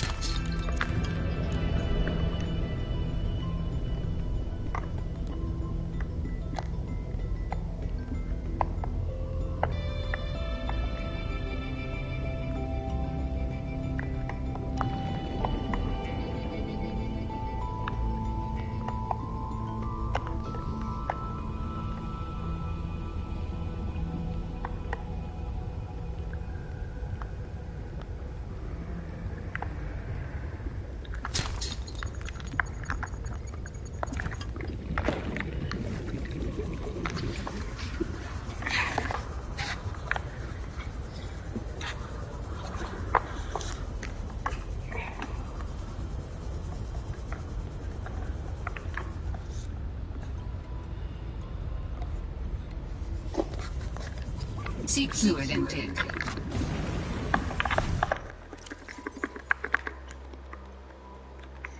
I was about to say I'm out of water.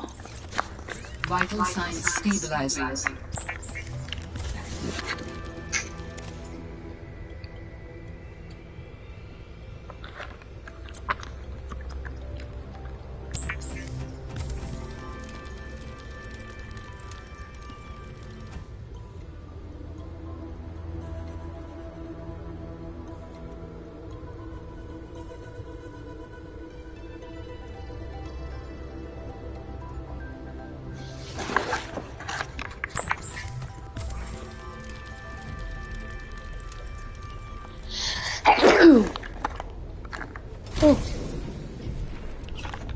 It's time. Wait, no, I just picked it up.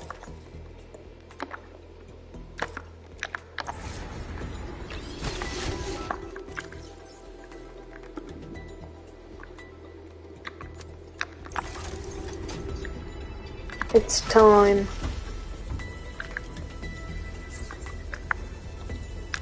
Sea truck, storage module.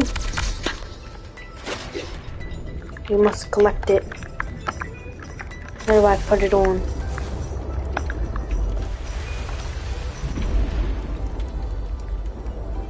Yes, drop it down. Where do I stick it on? Right, I just stuck it on. Okay, so I can disconnect the modules by going like that. And just back up.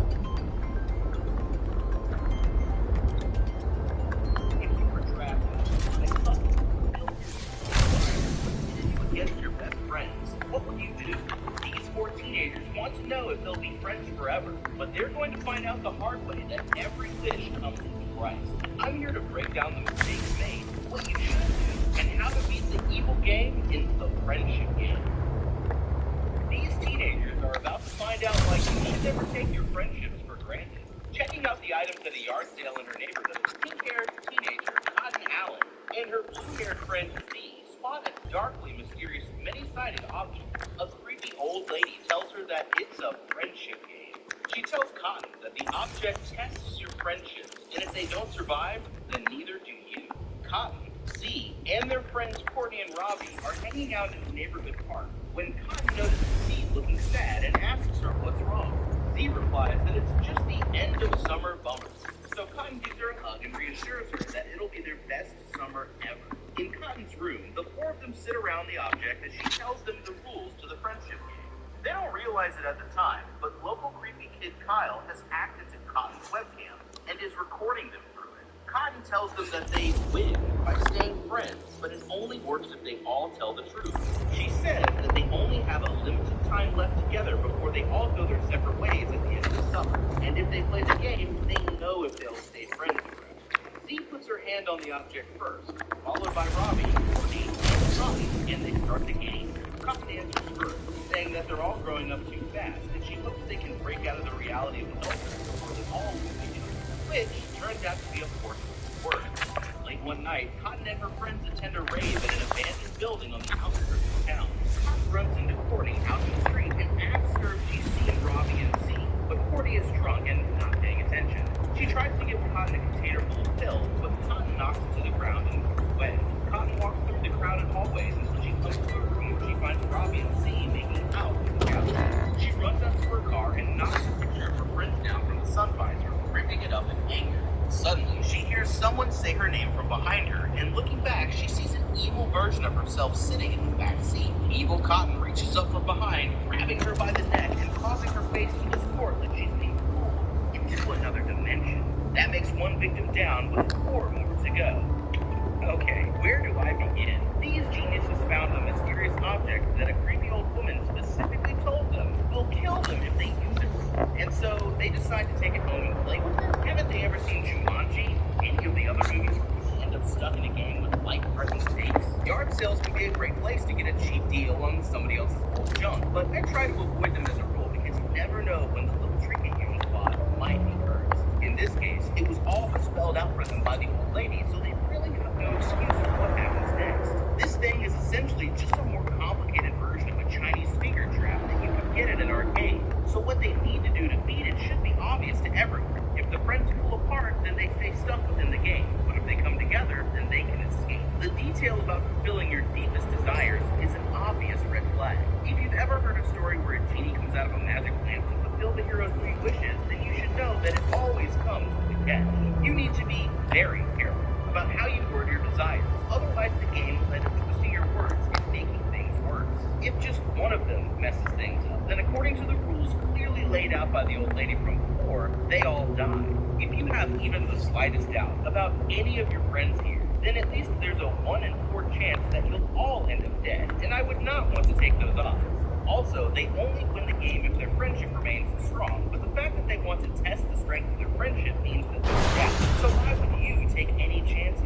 Meanwhile, to make matters worse, we've got creepy Kyle here hacking into the mainframe like a nerdy sidekick in a 90s action movie. Who knows what he could have seen? Not just today, but in general. If Cotton makes it out of this alive, she's going to want to upgrade her cybersecurity, or at least put tape over it. Cotton goes first and says that she wants to break out of this reality, which brings me back to a point I made earlier about choosing your words very carefully. Warning, after 100 meters, Strange things oxygen going on there, deficiency and they've decreases. already been sucked into the twisted version of reality. Frustrated with her friend's actions at the party, Cotton storms out to her car and rips up a picture of the 4 of them together. Her friendship didn't survive, and so she fails the game and becomes its first victim. Cotton was the one who wanted to play the game in the first place, so out of everyone, she should have remembered the rules.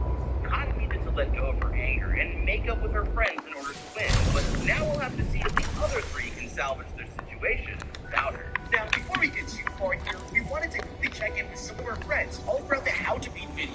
If you want to look at the Ultra high capacity tank.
Courtney says that maybe this is the version of reality where they stay friends forever.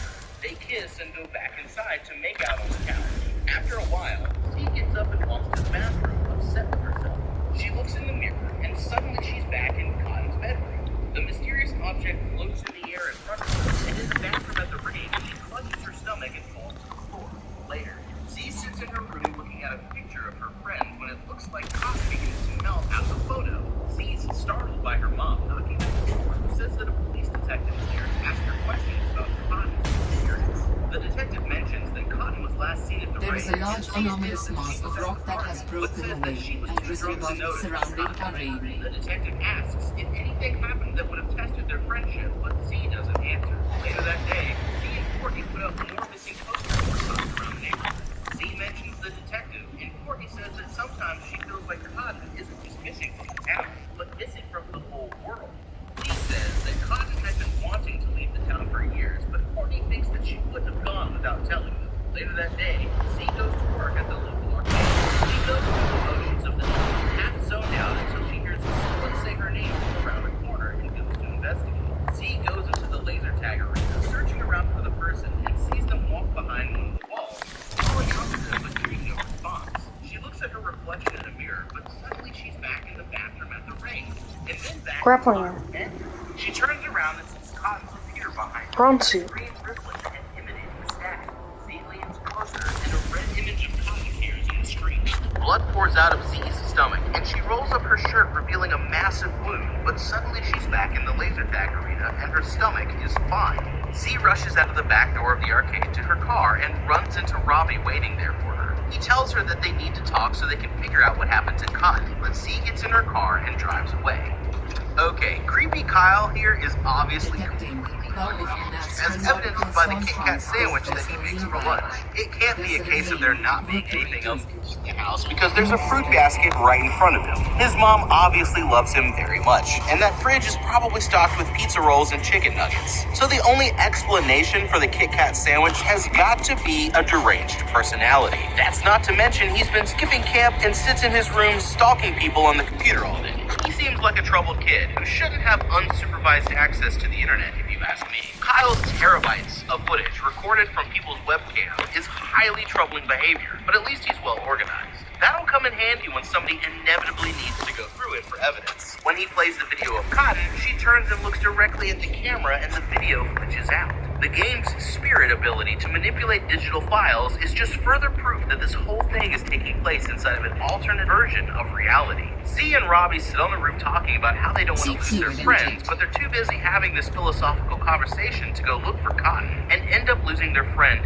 literally. If the point of the game is to prove that they care about each other enough to stay friends forever, then these two are doing a very bad job so far. Looking into the bathroom mirror, Z's teleported into Cotton's room with the mysterious object floating in the air in front of her. This is either proof that she's trapped in the game's version of reality, or proof that she needs to see a doctor. And I'd say it's time to make peace with her friends before it's too late. The picture of Cotton seeming to melt is yet another clear sign that what Z is experiencing is not reality. Courtney is finally catching on, and she should trust her gut more instead of letting Z shoot down her ideas. Robbie's starting to understand what's going on, so he decides to surprise Z in the alley behind her job and tells her that he thinks the magic object is making their deepest desires come true.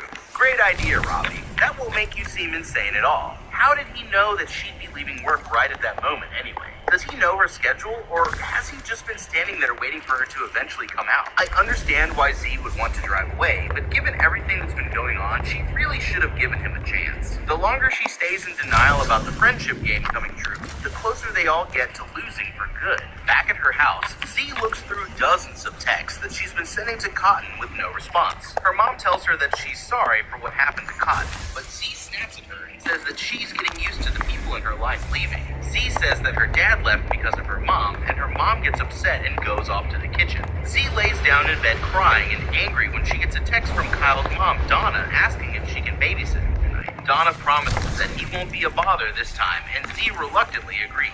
Next, we see things from Courtney's perspective.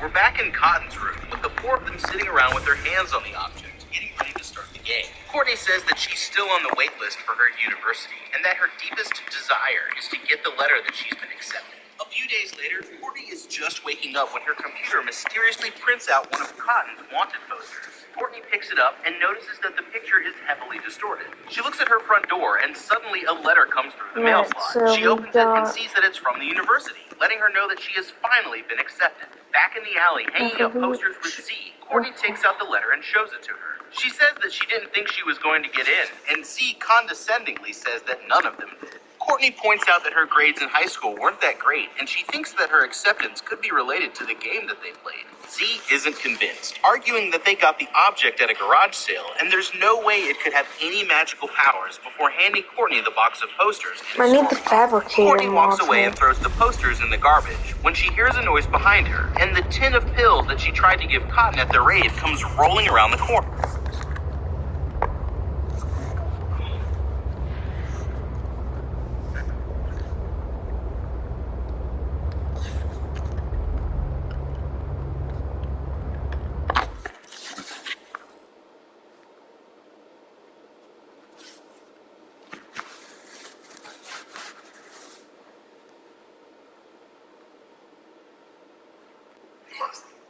Get core strength, like hefty.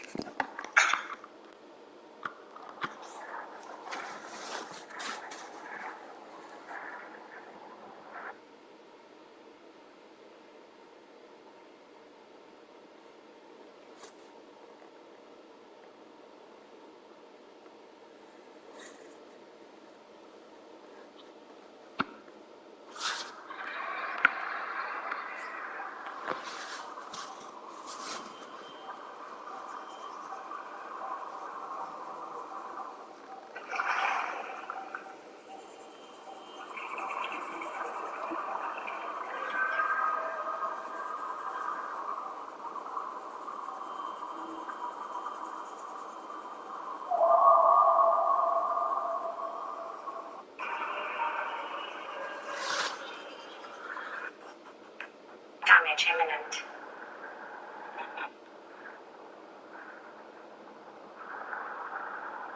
Warning, maximum depth reached. Hull damage imminent.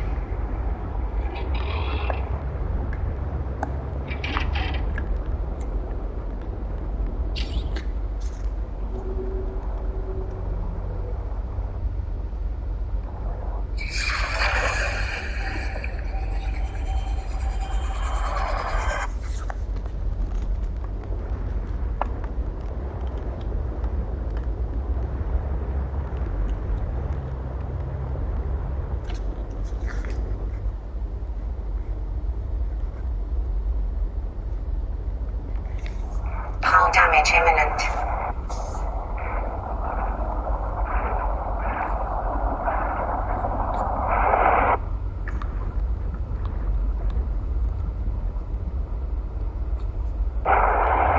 Warning, maximum depth reached. Hull damage imminent.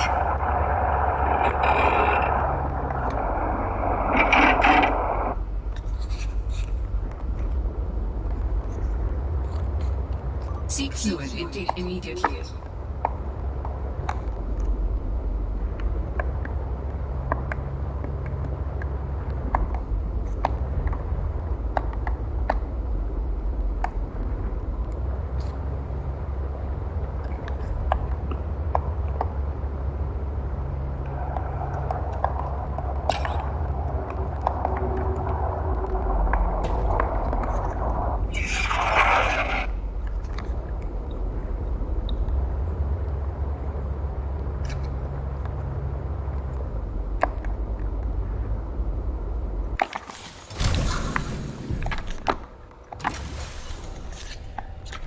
Warning, passing 200 meters.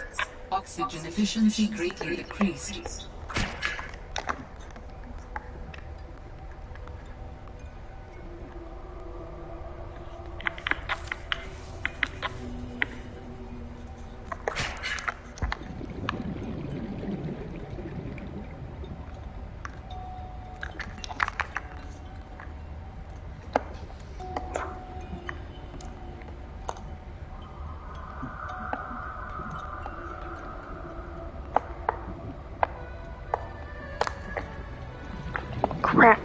Crap.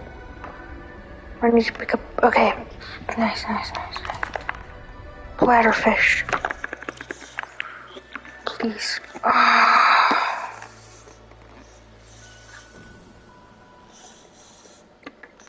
Bro, I have to go back.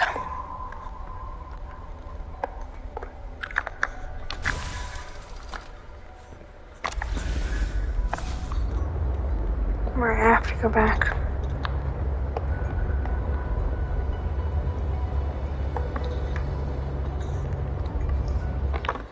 Do I have a medkit?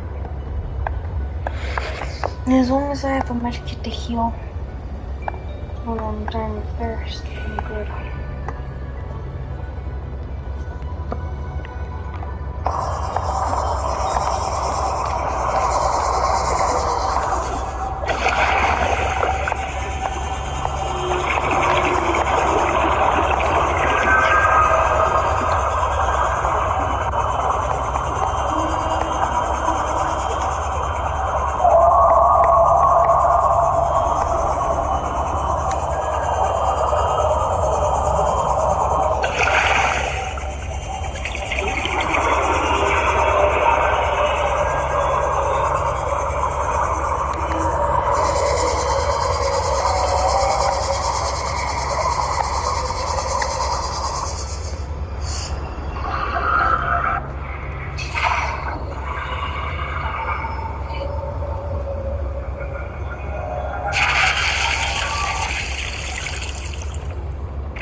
I think an ad is coming! Hi, cats. Hi, cats. Beer?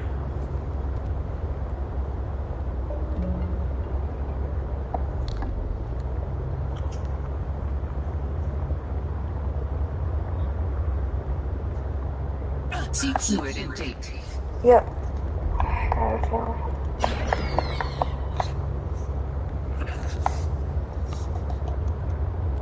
Calorie intake recommended. Oh, you're joking. I'm right here.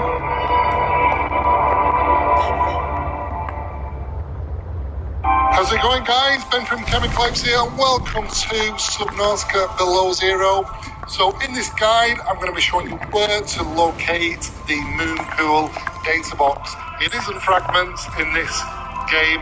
It is actually a data box. So one location, which is ideal, and it is a really safe location as well. We're going to be going in depth of 100 feet. We find it's going to allow me to give you exact distance, exact directions. Alternatively, if you know where the island is, please head there. Okay. Alright, that's it. I need to... anything will do. Anything beat me,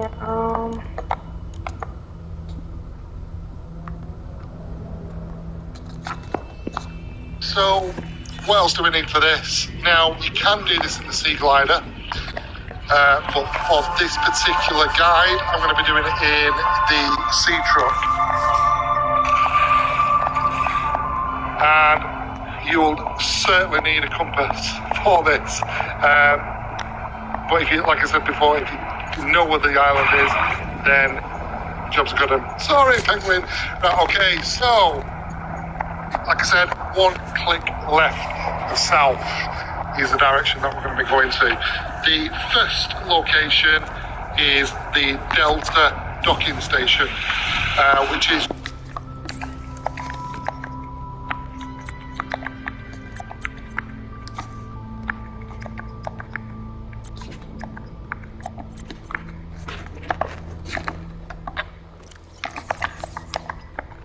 Seek fluid intake.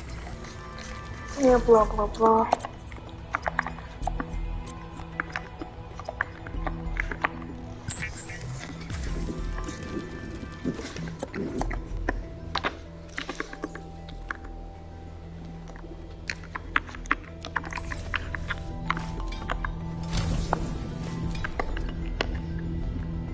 How do I fill it up?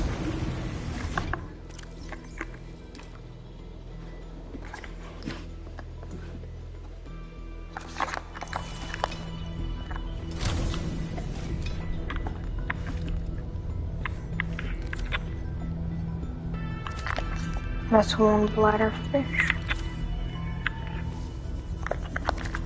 2 bladderfish.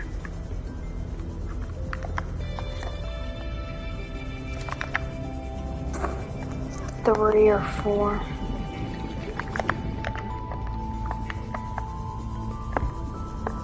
What the? Another one.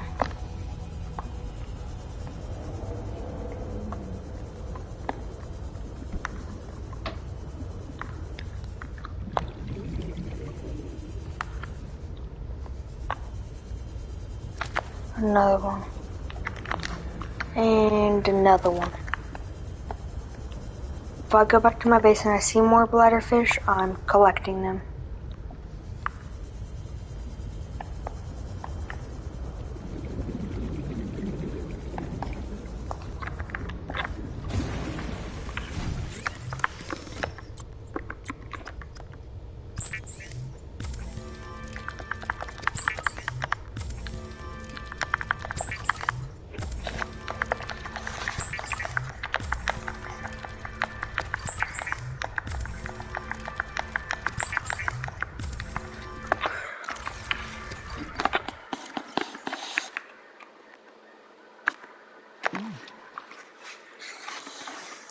Okay, so now how do I... Vital signs stabilizing.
We haven't even seen him yet.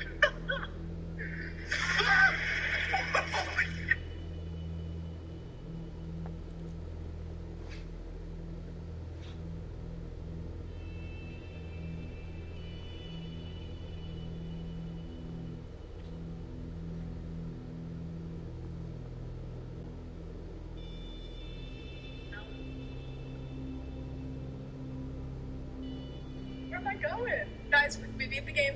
We left the planet.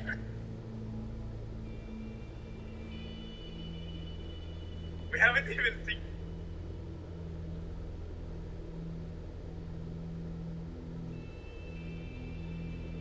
How do I use this? Replacement for beverages. Substitute for beverages. Where'd you play?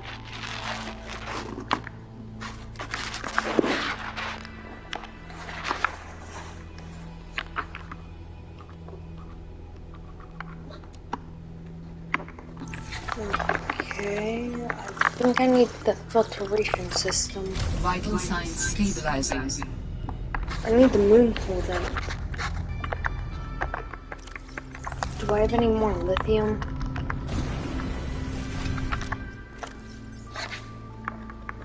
We can reinforce it so I can use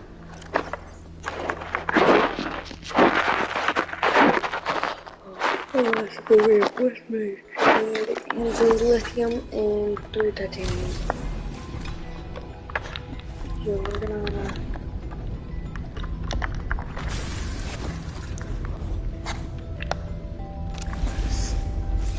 stop it from using. And then we're just gonna get 3 titanium real quick.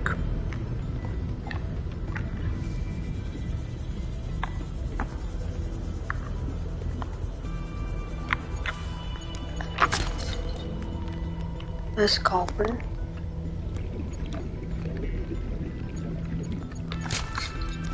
One. That's lead. Who doesn't need lead? We need lead. Not lead poisoning, but lead. This is 2. Never mind. This is 2. Never mind. Oh god, he's gonna steal my stuff. This is 2. No. This is 2.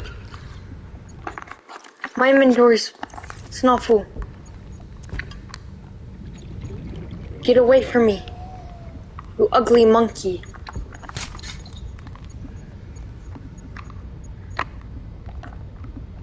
There we go, that's 3. You ugly monkey. Ugly monkey. Get me away.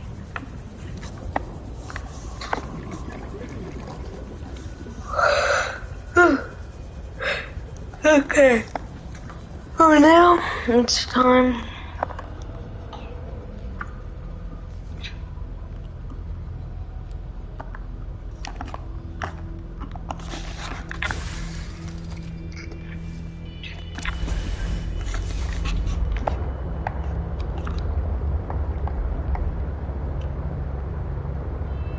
Gotta go back over here. No, we can probably just go straight over there.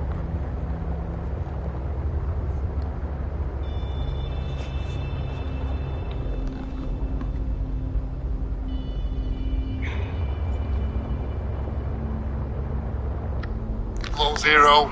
So, you know, it's got some nasty at that point, and then we're going to slightly go around, but I'll explain that shortly. In terms of fauna, what do we expect to see around that location? Well, like I said, it is quite safe, but it is Subnautica below zero. So, you know, it's got some nasties. The main one is the Cryptosuchus. Now, yeah, that's the one. It is quite loud. You can hear it a mile off. The damage that it does is pretty minimal, I guess. It can do 15 to 25 damage on the sea truck. If you're doing it in the sea glider, yes, it can do quite a bit of damage, around about the same as well. So do be careful. But apart from that, that's pretty much all you're going to bump into. Okay, we're fast approaching the island. Like I said, keep one click left, south. You can't go wrong. Now, depending on weather conditions, you may have to get close to the island to see it. But as you can see, that's the docking station there. Now, once you've hit this docking station, you're then going to sort of turn right, and you're going to go round the island anti-clockwise. And this is where it gets a little bit interesting.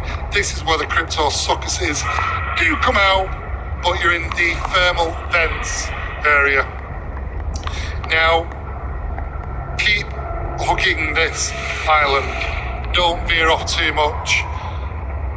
And like I said, you can do it in the sea glider if you're feeling brave enough. You may just take a little bit of a damage hit. So, what we're looking for is a sudden drop, or like a cliff face drop, which is coming around very, very soon.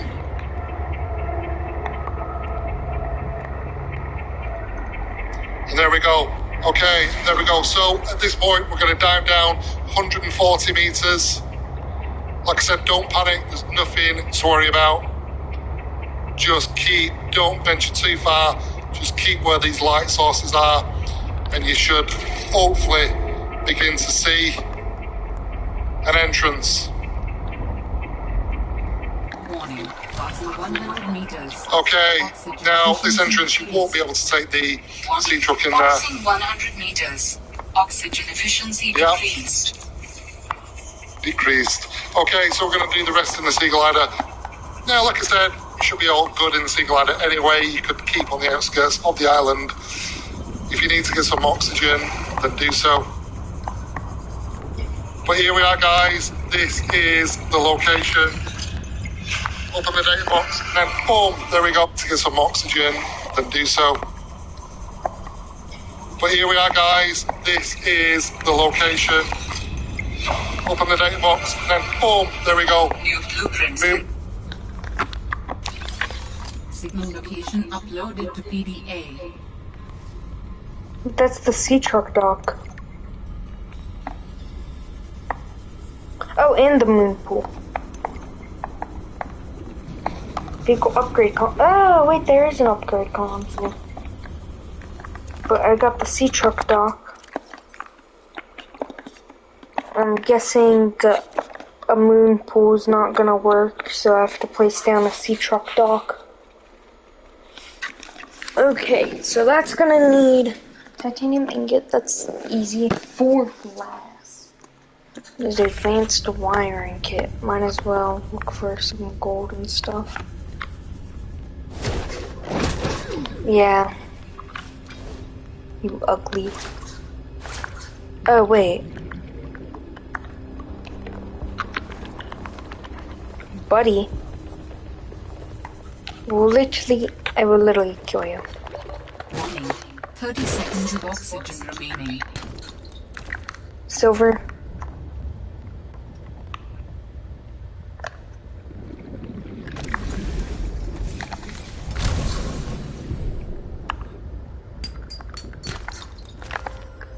Gold. Oxygen. More silver.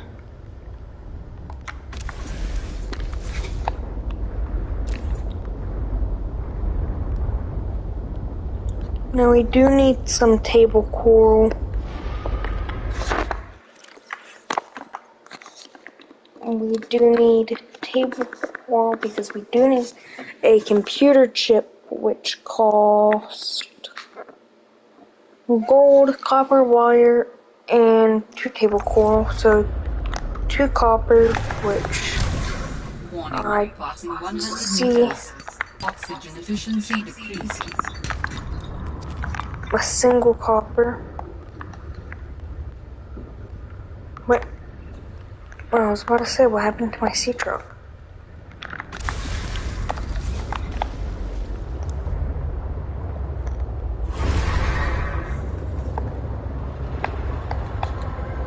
Now, we can go over to that area. Cool. Successful. That's it, guys. That's all you need. And then we go to the pilot's last known location,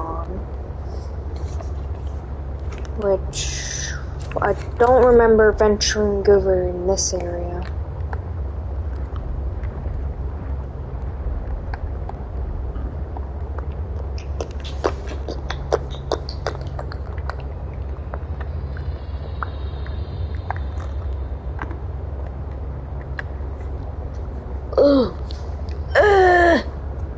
No.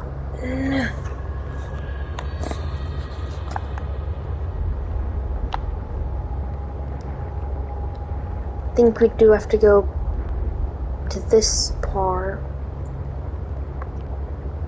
There's a hole right in this part with, yep, vegetation right down here. We do go down here, there should be. Right, okay. 200 meters. What? Okay, there's something there. I'm gonna have to. Oxygen efficiency greatly decreased. Can you scan?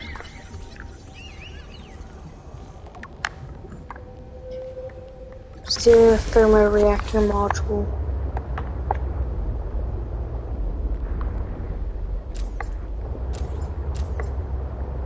Okay, if we follow these lights, yeah, this is where I'm gonna have to leave my sea truck. I'm gonna leave it right by a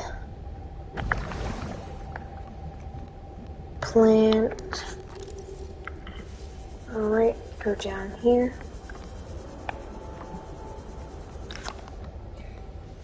Do we go down? Didn't I tell you to stay away? Another survivor, what? I don't even know who you are. Oh Marguerite my May god. is the name. You're on my turf. Margaret. Great. Can I come in and warm up? What part of go away do you not understand, Altera? I'm not with Altera. It's my pantsuit.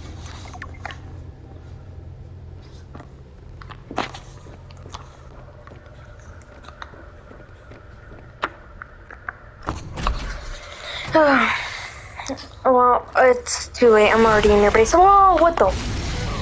Oh, what the? Get off of me. Oh. I told you to stay off my land. Well, I don't listen. Wait. Next time I let him tear you to ribbons, Altera. I'm not with Altera. I'm Robin Ayu. I'm looking for information about my sister Sam. I think you might have crossed paths. To Reaper Leviathan. Crap. I suggest you take the time you need to come to your senses and then get off my sea base. Well, I'm looking for my Not sister Altera. Sam. Why don't you disable that damn tracking satellite tower instead of barging into my sea base? Maybe once Altera's off my back, I'll remember something about your sister. Jeez. Junk on that table that might help. I couldn't get it to work.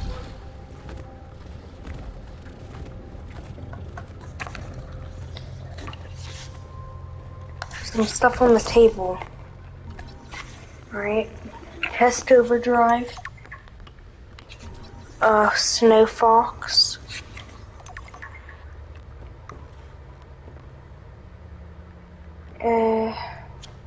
Sea Truck Primary Defense Upgrade. A PDA.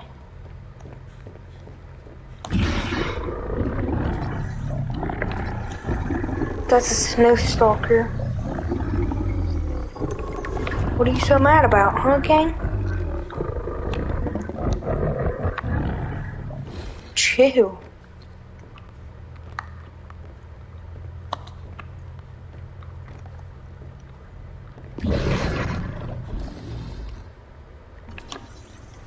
Oh wait, I can scan this.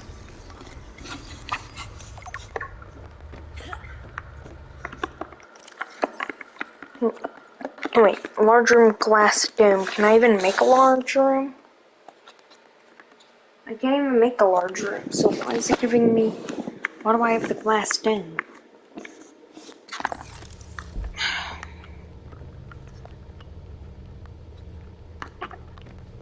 Alright, fine, I'll leave. I don't know what to do though. Can I steal your prawn suit? I can't even steal the prawn suit.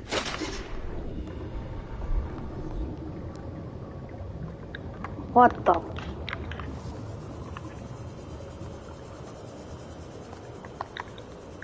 If I could scan this room, then that would be nice. Aha, there we go.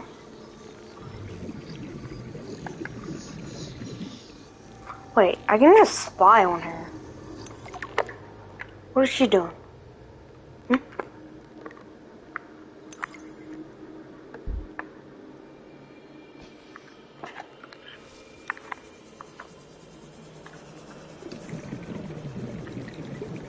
Right, my sea truck is over there.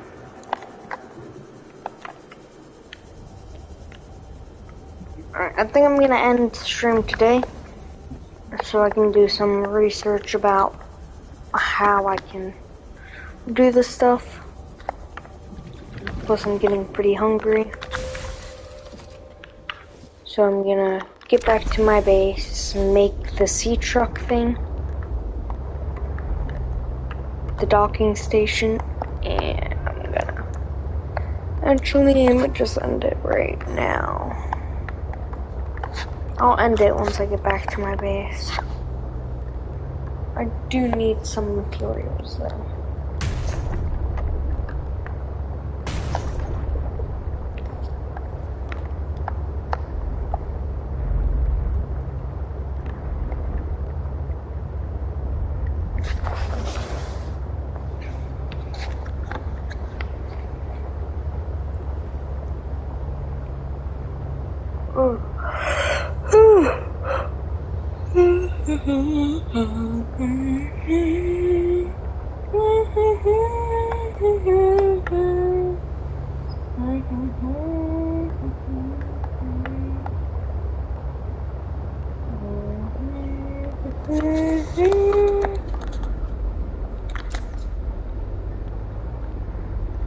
Bunch of lithium.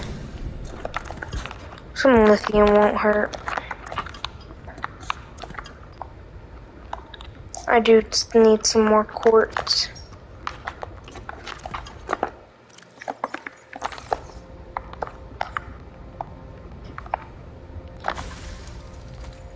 I wonder how big this sea truck can get.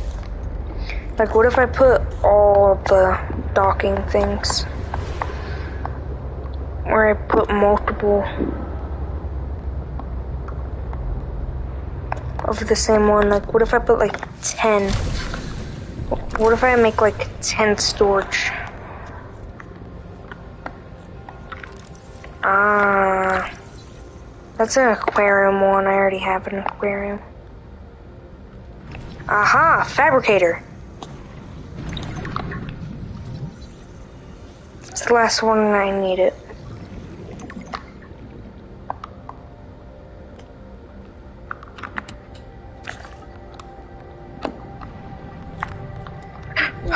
Passing 100 meters. Oxygen I wonder what that is too. Pick up jukebox sticks.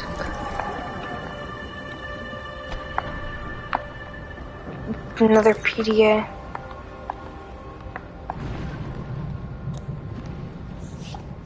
Alright.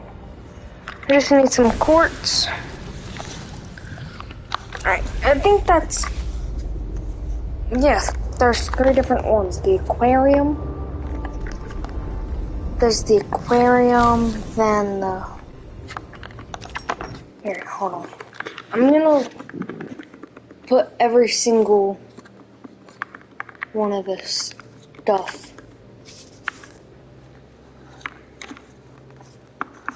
on. Okay, so we have perimeter defense. We sea truck horsepower, afterburner. Then the prone suit. Okay, we're gonna do that. And that. We already did the storage. So now we need 2 emblemed glass for the aquarium, which is 2 diamonds, 2 lithium. And then we need a plasteel and get 5. Significant geothermal activity detected below. Beware of high pressure and temperatures. That's 5 titanium plus another lithium. What the? I don't like that. No! Get off of me. Get off.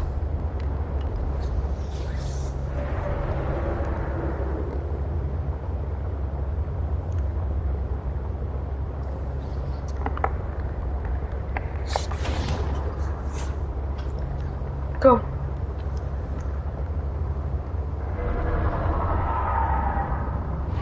I think that's the Leviathan he was talking about.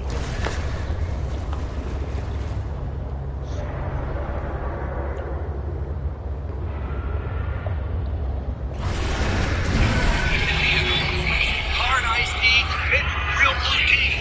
Twisted. So this guy is a wanted man, and he calls himself Toronto's Joker. And one day, Toronto's Joker decides to set a trailer ablaze for a TikTok video. And police show up because, you know, that's illegal, and he flees the scene. So police chase him, and they chase him, and they chase him, and he's in this high-speed chase for around an hour and a half.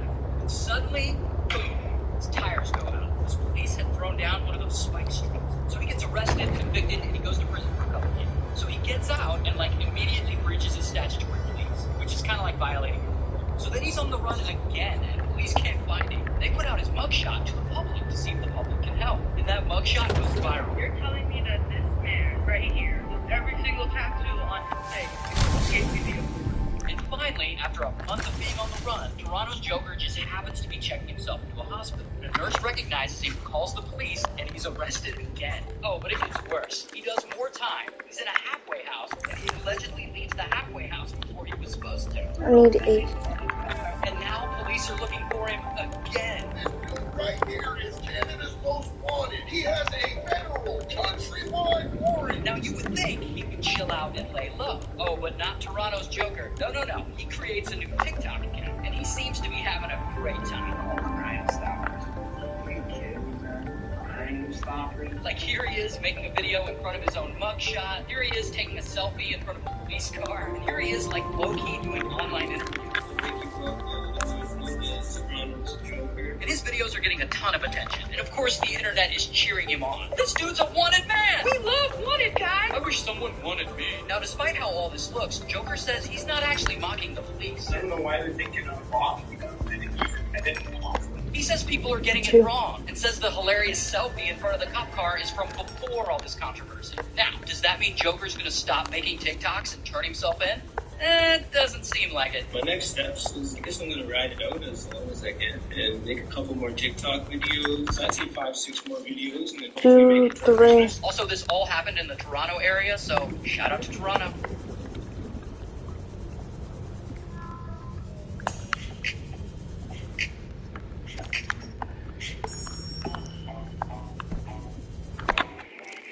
Two, 4, 6, 8. If a I rat need bug 2 bit more. you, then later that night you were attacked by a naked clone of yourself that was trying to kill and replace you, what would you do? In this video on Nerd Explains, we'll follow the characters, see if we can make better decisions, and ultimately attempt to beat the body snatchers 2, 4. and assimilate. If you think I missed something, or 2, you have a better way to beat 4, the aliens, 6, let me know in the 8, comments. We start out 10. following 2 dudes giving us a tour of their self-proclaimed town of Bolton, Missouri. It's all pretty boring, usual stuff. Sure, Miss BZ points out some strange insects in her garden, but she's a good-looking lady talking to high school boys. We can safely assume the insects aren't grabbing their attention. Check it out. Spring is sprung. Miss BZ's got her structure inside. These insects would only be alarming if you were an entomologist. Otherwise, you just think they were some type of mini ant. Besides Miss BZ, the underage football players getting booze, and Randy's parents being abusive, there's not much cam-worthy content to record. Later that night, they're walking around throwing the frisbee, shooting the shit, until they hear a woman letting out blood-curdling screams. Close that. They rush to check it out. It's Miss BZ. I think we know what Zach and Randy need to do. They need to hit record and yell World Star while Miss BZ gets brutally assaulted so they can post it online and get views for their channel. The door is unlocked, so naturally they invite 1, themselves into the 2, crime scene. I wouldn't go 3, in unless you can visually see what's going on 4. or somehow make contact with her. It would be exceptionally 1, dangerous to enter her home. She could mistake you for an 2. intruder and shoot you, or whatever attacked her could attack you. If it was a homicide, entering the home could cause you to ruin evidence and mess up the crime scene. Hell, you could even end up as a suspect by leaving your evidence at the scene. I'd just stay outside, keep the windows, and call the cops while trying to make visual or audible contact with her. If she kept screaming, which means she's not dead and the threat is still present, I might try to find something I can use as a weapon and try to find her. It really depends on if you want to risk dying for her and how confident you are in your ability to defend yourself. So how would this play out if Zach and Randy had taken our advice and hadn't gone into her house? Well, they wouldn't have known about the bite or Pastor Craig's rat bug, so it actually puts us in a worse position. But they'd still most likely have realized something was wrong when they called the clone sheriff and confronted the clone to Miss BZ about the incident the next day. Oh, I wasn't bit. So we wouldn't have completely screwed ourselves. Against our advice, they decide to go into her house anyways. There's a broken lamp and blood on the ground. A sure sign that Miss BZ is in quite the pickle. Randy calls the cops, but they just hang up on him. I know this is a shitty town and the cop probably doesn't give much of a fuck, but come on. The loud thud and tapping noises start coming from the attic.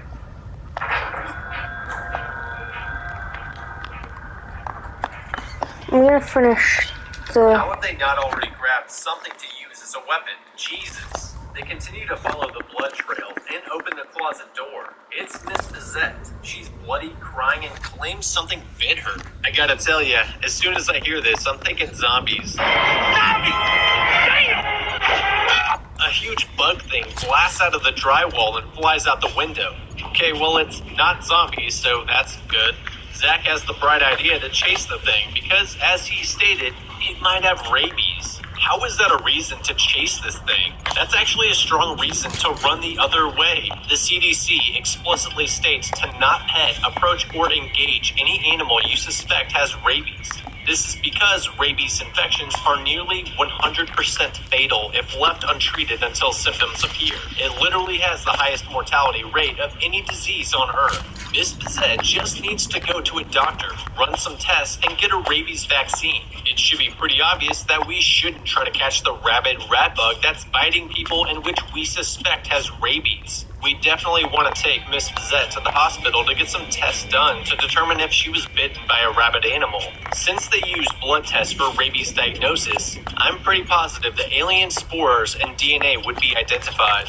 They'd likely keep her at the hospital for further testing and monitoring, as well as try to make contact with higher-up authorities about the unidentified alien DNA in her bite wound. Later that night, her alien clone would probably arrive at the hospital to try and kill and replace her, at which point it would be very obvious that we collectively have a major problem. Later on in the movie, it seemed like the clones showed up at night while their victims were sleeping in order to kill and replace them. Though it's not clear how the clone finds the original, my guess is that the bug leaves a pheromone trail which the clone uses to find the original. The fully formed existing clones might also help direct the newly birthed mindless clones and tell them when and where to attack. This means that Miss Bizette's clone might not find an attacker at the hospital since she was bit at home. Either way though, finding alien DNA in her wound would likely have sparked a chain of events required for awareness of an alien invasion to spread and defenses to be orchestrated.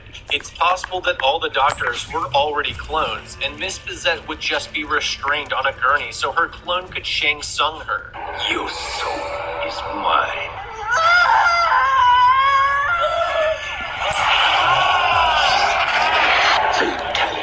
I think Randy and Zach would have helped take her to the hospital considering the circumstances. And if the doctors were clones, okay, so I need something was up more. when they started acting weird. Taking Miss Bizette to the hospital would be the most reasonable decision that coincidentally has the best chance for everyone to find out what's going on, which is incredibly crucial when under siege by body-snatching aliens. Later on, I'll talk about the plans for survival once we do realize the threat we're facing. For now, let's see what Zach and Randy should do if they did stupidly chase the bug. Before they catch up to it, it scurries into what I guess is its owner's cooler. The man with this pet bug hop into a car and leave. As the car drives away, they see that Pastor Greg is the owner. What the hell? So Pastor Greg has a pet insect rat thing that he lets go into people's homes and bite them. Like in the movie, we're definitely going to want to stalk him and get more information and footage of what the hell he's up to, as well as find out why the cop hung up on us. The next day, they take their video to the douchebag from Never Back Down. Now for the bad news.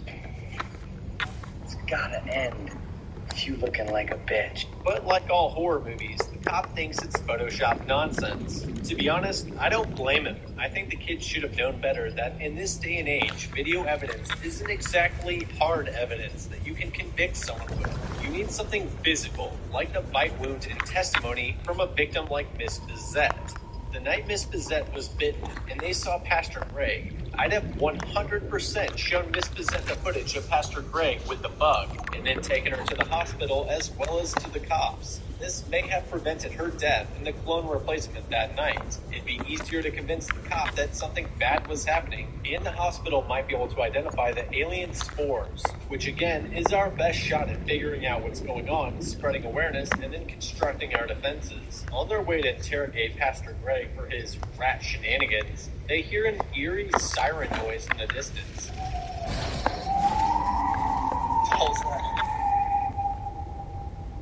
There's really nothing to make of it at this point, though. The doors mysteriously close behind them while hallway lights flicker. Cool, maybe we should wait until Pastor Gray comes outside before interrogating him instead. Oh, okay, cool. Let's just continue down this creepy corridor to confront the pastor that's 6 rabid rat bugs on people.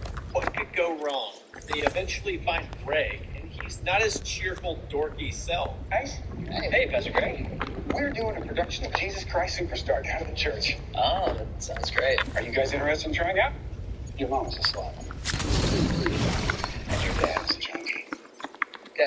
To be fair, they did accuse him of being a rat whisperer, though. The sheriff who hung up on us is there, too. He doesn't seem normal either. Zach and Randy quickly bug admins. They check the internet and cell service to try to upload their footage, but everything is down.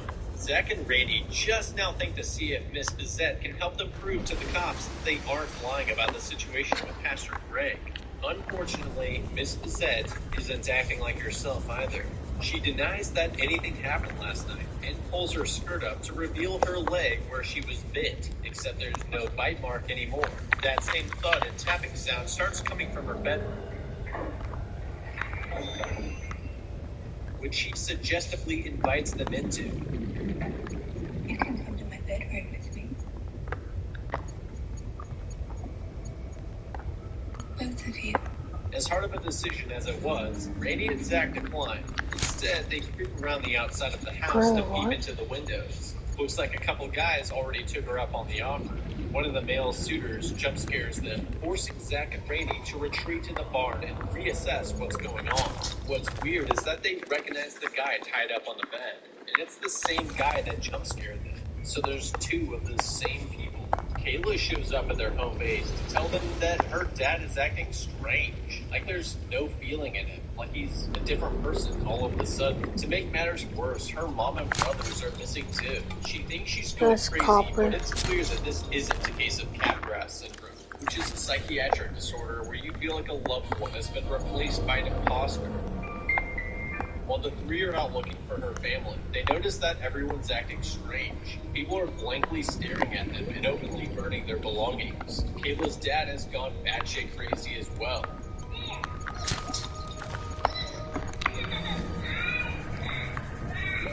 Warning, 30 seconds of Obvious that he's not going to be any help. Zach fakes going to the bathroom so he can search the house for Kayla's brother and mom. He finds Joey in the attic, hiding from his dad. Zach tells Joey to go downstairs to his room and hide, which is really stupid considering the attic is a much better hiding spot than his room. I don't know what he was thinking with that suggestion. He also finds Kayla's mom in the towel bin. Fuck. That's gonna be a tough one to explain to Kayla. Shit just got real. People are getting murdered, and the first priority is to get Joey out of there.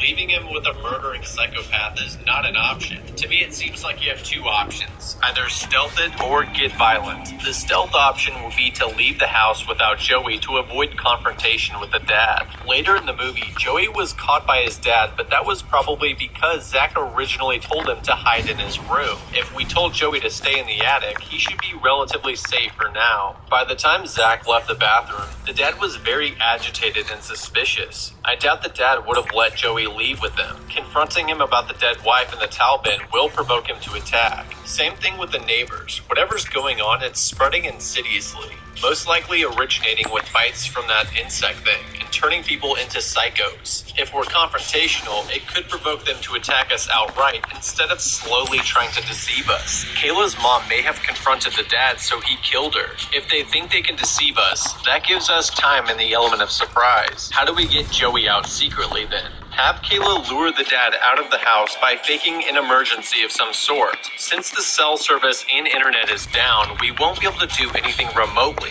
She could lure him outside by saying she thinks she has a flat tire or something. When he leaves the house, Zach and Randy, using Kayla's keys, could run in and grab Joey, while Kayla distracts the dad and watches the perimeter to ensure that he left and nobody else comes to the house. The violent option would be to whop the dad over the head with a flower vase before you leave. then grab Joey. It's 3v1, so I think they could take him. This approach is dangerous because we could get hurt in the altercation, but also, as we'd come to find out, if we had confronted the dad clone, he'd likely have screeched and brought the neighbor clones to attack us. They'd have to knock him out cold in one blow. If they chose this method, Kayla's dad wouldn't be able to move the mom's body. And if they brought the cops to the house, well, I think he will be sufficiently convinced of a problem. Either way, get Joey out of there immediately. Once they have Joey, they need to get Zach and Randy's family to safety too. Since time is of the essence, they should all split up to go save their own families. They'll cover ground much more quickly that way. This isn't right. We should split up. We can cover more ground that way. Really? Just kidding, that's a terrible idea. Zach's family first, as they just talked to them and know they aren't infected. Randy's family could be compromised. I don't have to put up with this shit. I'm out of here. So let's save who we know we can first. They should stick together so they don't get isolated and overpowered. Zach's family didn't originally believe them, but with Kayla, Joey, and the video evidence, they might be able to convince them that they're in danger.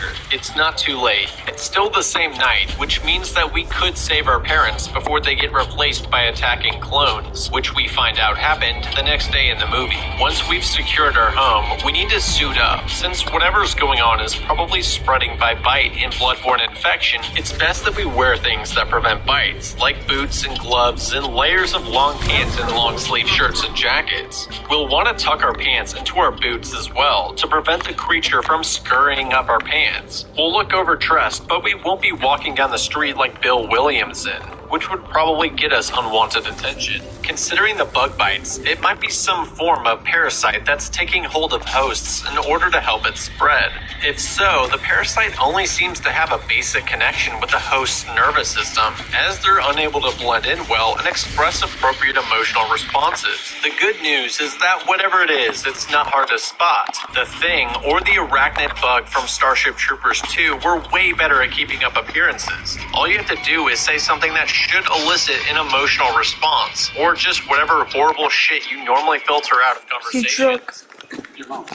If they act like a doorknob, it's probably an infected person. Getting weapons to defend ourselves should also be a priority at this point. We don't want to kill anyone unless we have to, because maybe this is a curable condition, but we also can't let ourselves succumb to whatever's infecting people. Again, you still want to blend in, so rolling down the streets like hot fuzz might not be the best decision. I'm not saying don't do it, because it would be cool as fuck. Whatever's going on is way bigger than just Kayla's dad. Almost everyone in the town is turning into murdering psychos, which is bad for obvious reasons, but also because once a critical mass is attained, they won't really have to be sneaky anymore. Initially, when it's only a few people, they can't afford to get found out, but with numbers, they can be more aggressive and will be more likely to outright attack you. We need to get the word out to surrounding towns in order to contain the spread. If this gets out, it will exponentially take over the planet, unless it's happening everywhere already. We have to assume that this is local and we can contain it, or else we're fucked anyways. We still can't exactly go to the police. The sheriff's infected and Ryan McCarthy doesn't want to hear from us. Leave me out of your bullshit web series, alright? That's if he isn't infected too. No doubt Kayla's dad moved his wife's dead body as well, so we really don't have any hard proof of anything right now.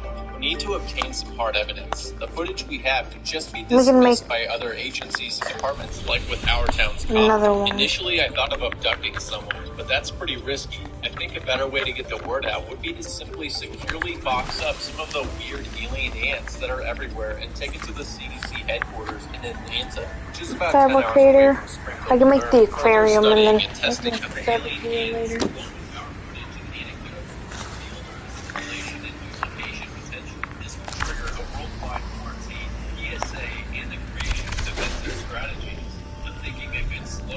PSA would be know your neighbor. Basically, you just want everyone to report any suspicious behavior to the authorities and testers. As long as you can contain the spread before it hits critical mass, you should be able to seek out and destroy any alien clones. It's going to be a rough year for sure, but the alien force would eventually stop raining from the sky, as there isn't an infinite amount of them. You could argue that you might not be able to make the connection between the many ants and the alien bug, and it might not be realistic to jump to abducting someone at this point, so let's continue with the news Guess what? They burned their last bridge with the cop on the naive assumption that Cleveland's dad wouldn't have moved the body after Zach suspiciously used the restroom. Things get really weird at the house when the mom shows up alive. I'm not sure how that's possible. Maybe some super fast healing shit like we saw with Miss BZ. She was pretzeled into a towel bed, for Christ's sake. You just unfold yourself. And they have Joey. It's a standoff with the three friends, a disbelieving cop, and the imposter family over custody of Joey. They eventually leave without Joey again. This is a huge mistake. Unless Joey's wearing some plot armor we don't know about yet, he's 100% fucked. Whatever's happening, it's happening fast. A simple bite and it's all over. And the pastor is known for possessing the rat insect thing. If he wasn't already bit, he will be soon. There is no reason they had to leave the house without him. Joey was literally screaming and crying to get away from her and to leave with Zach, Randy, and Kayla. This is cool. No cop would just leave a kid in that situation. At least I hope not. The cell service and internet is still completely down at this point. They head back to the barn. Now we have one more. Zach's dad. His previously amputated legs are, well, restored to their non-amputated state, and they're surrounded by the other townsfolk, so it's confirmed. The bug people are getting more aggressive now that they're reaching critical mass. The assimilated locked Zach and Randy in the barn with the insects. And this is where I'm ending it today. Damn it, Randy. I told you We to wear got- layers and bring weapons. We've got the aquarium for the sea truck. We've also got the storage unit, the docking system, and in next episode we're gonna get the other one. We're gonna get the modification thing.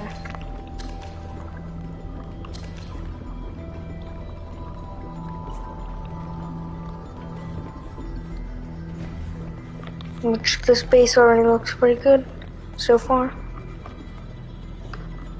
Okay. Save right here. And bye guys.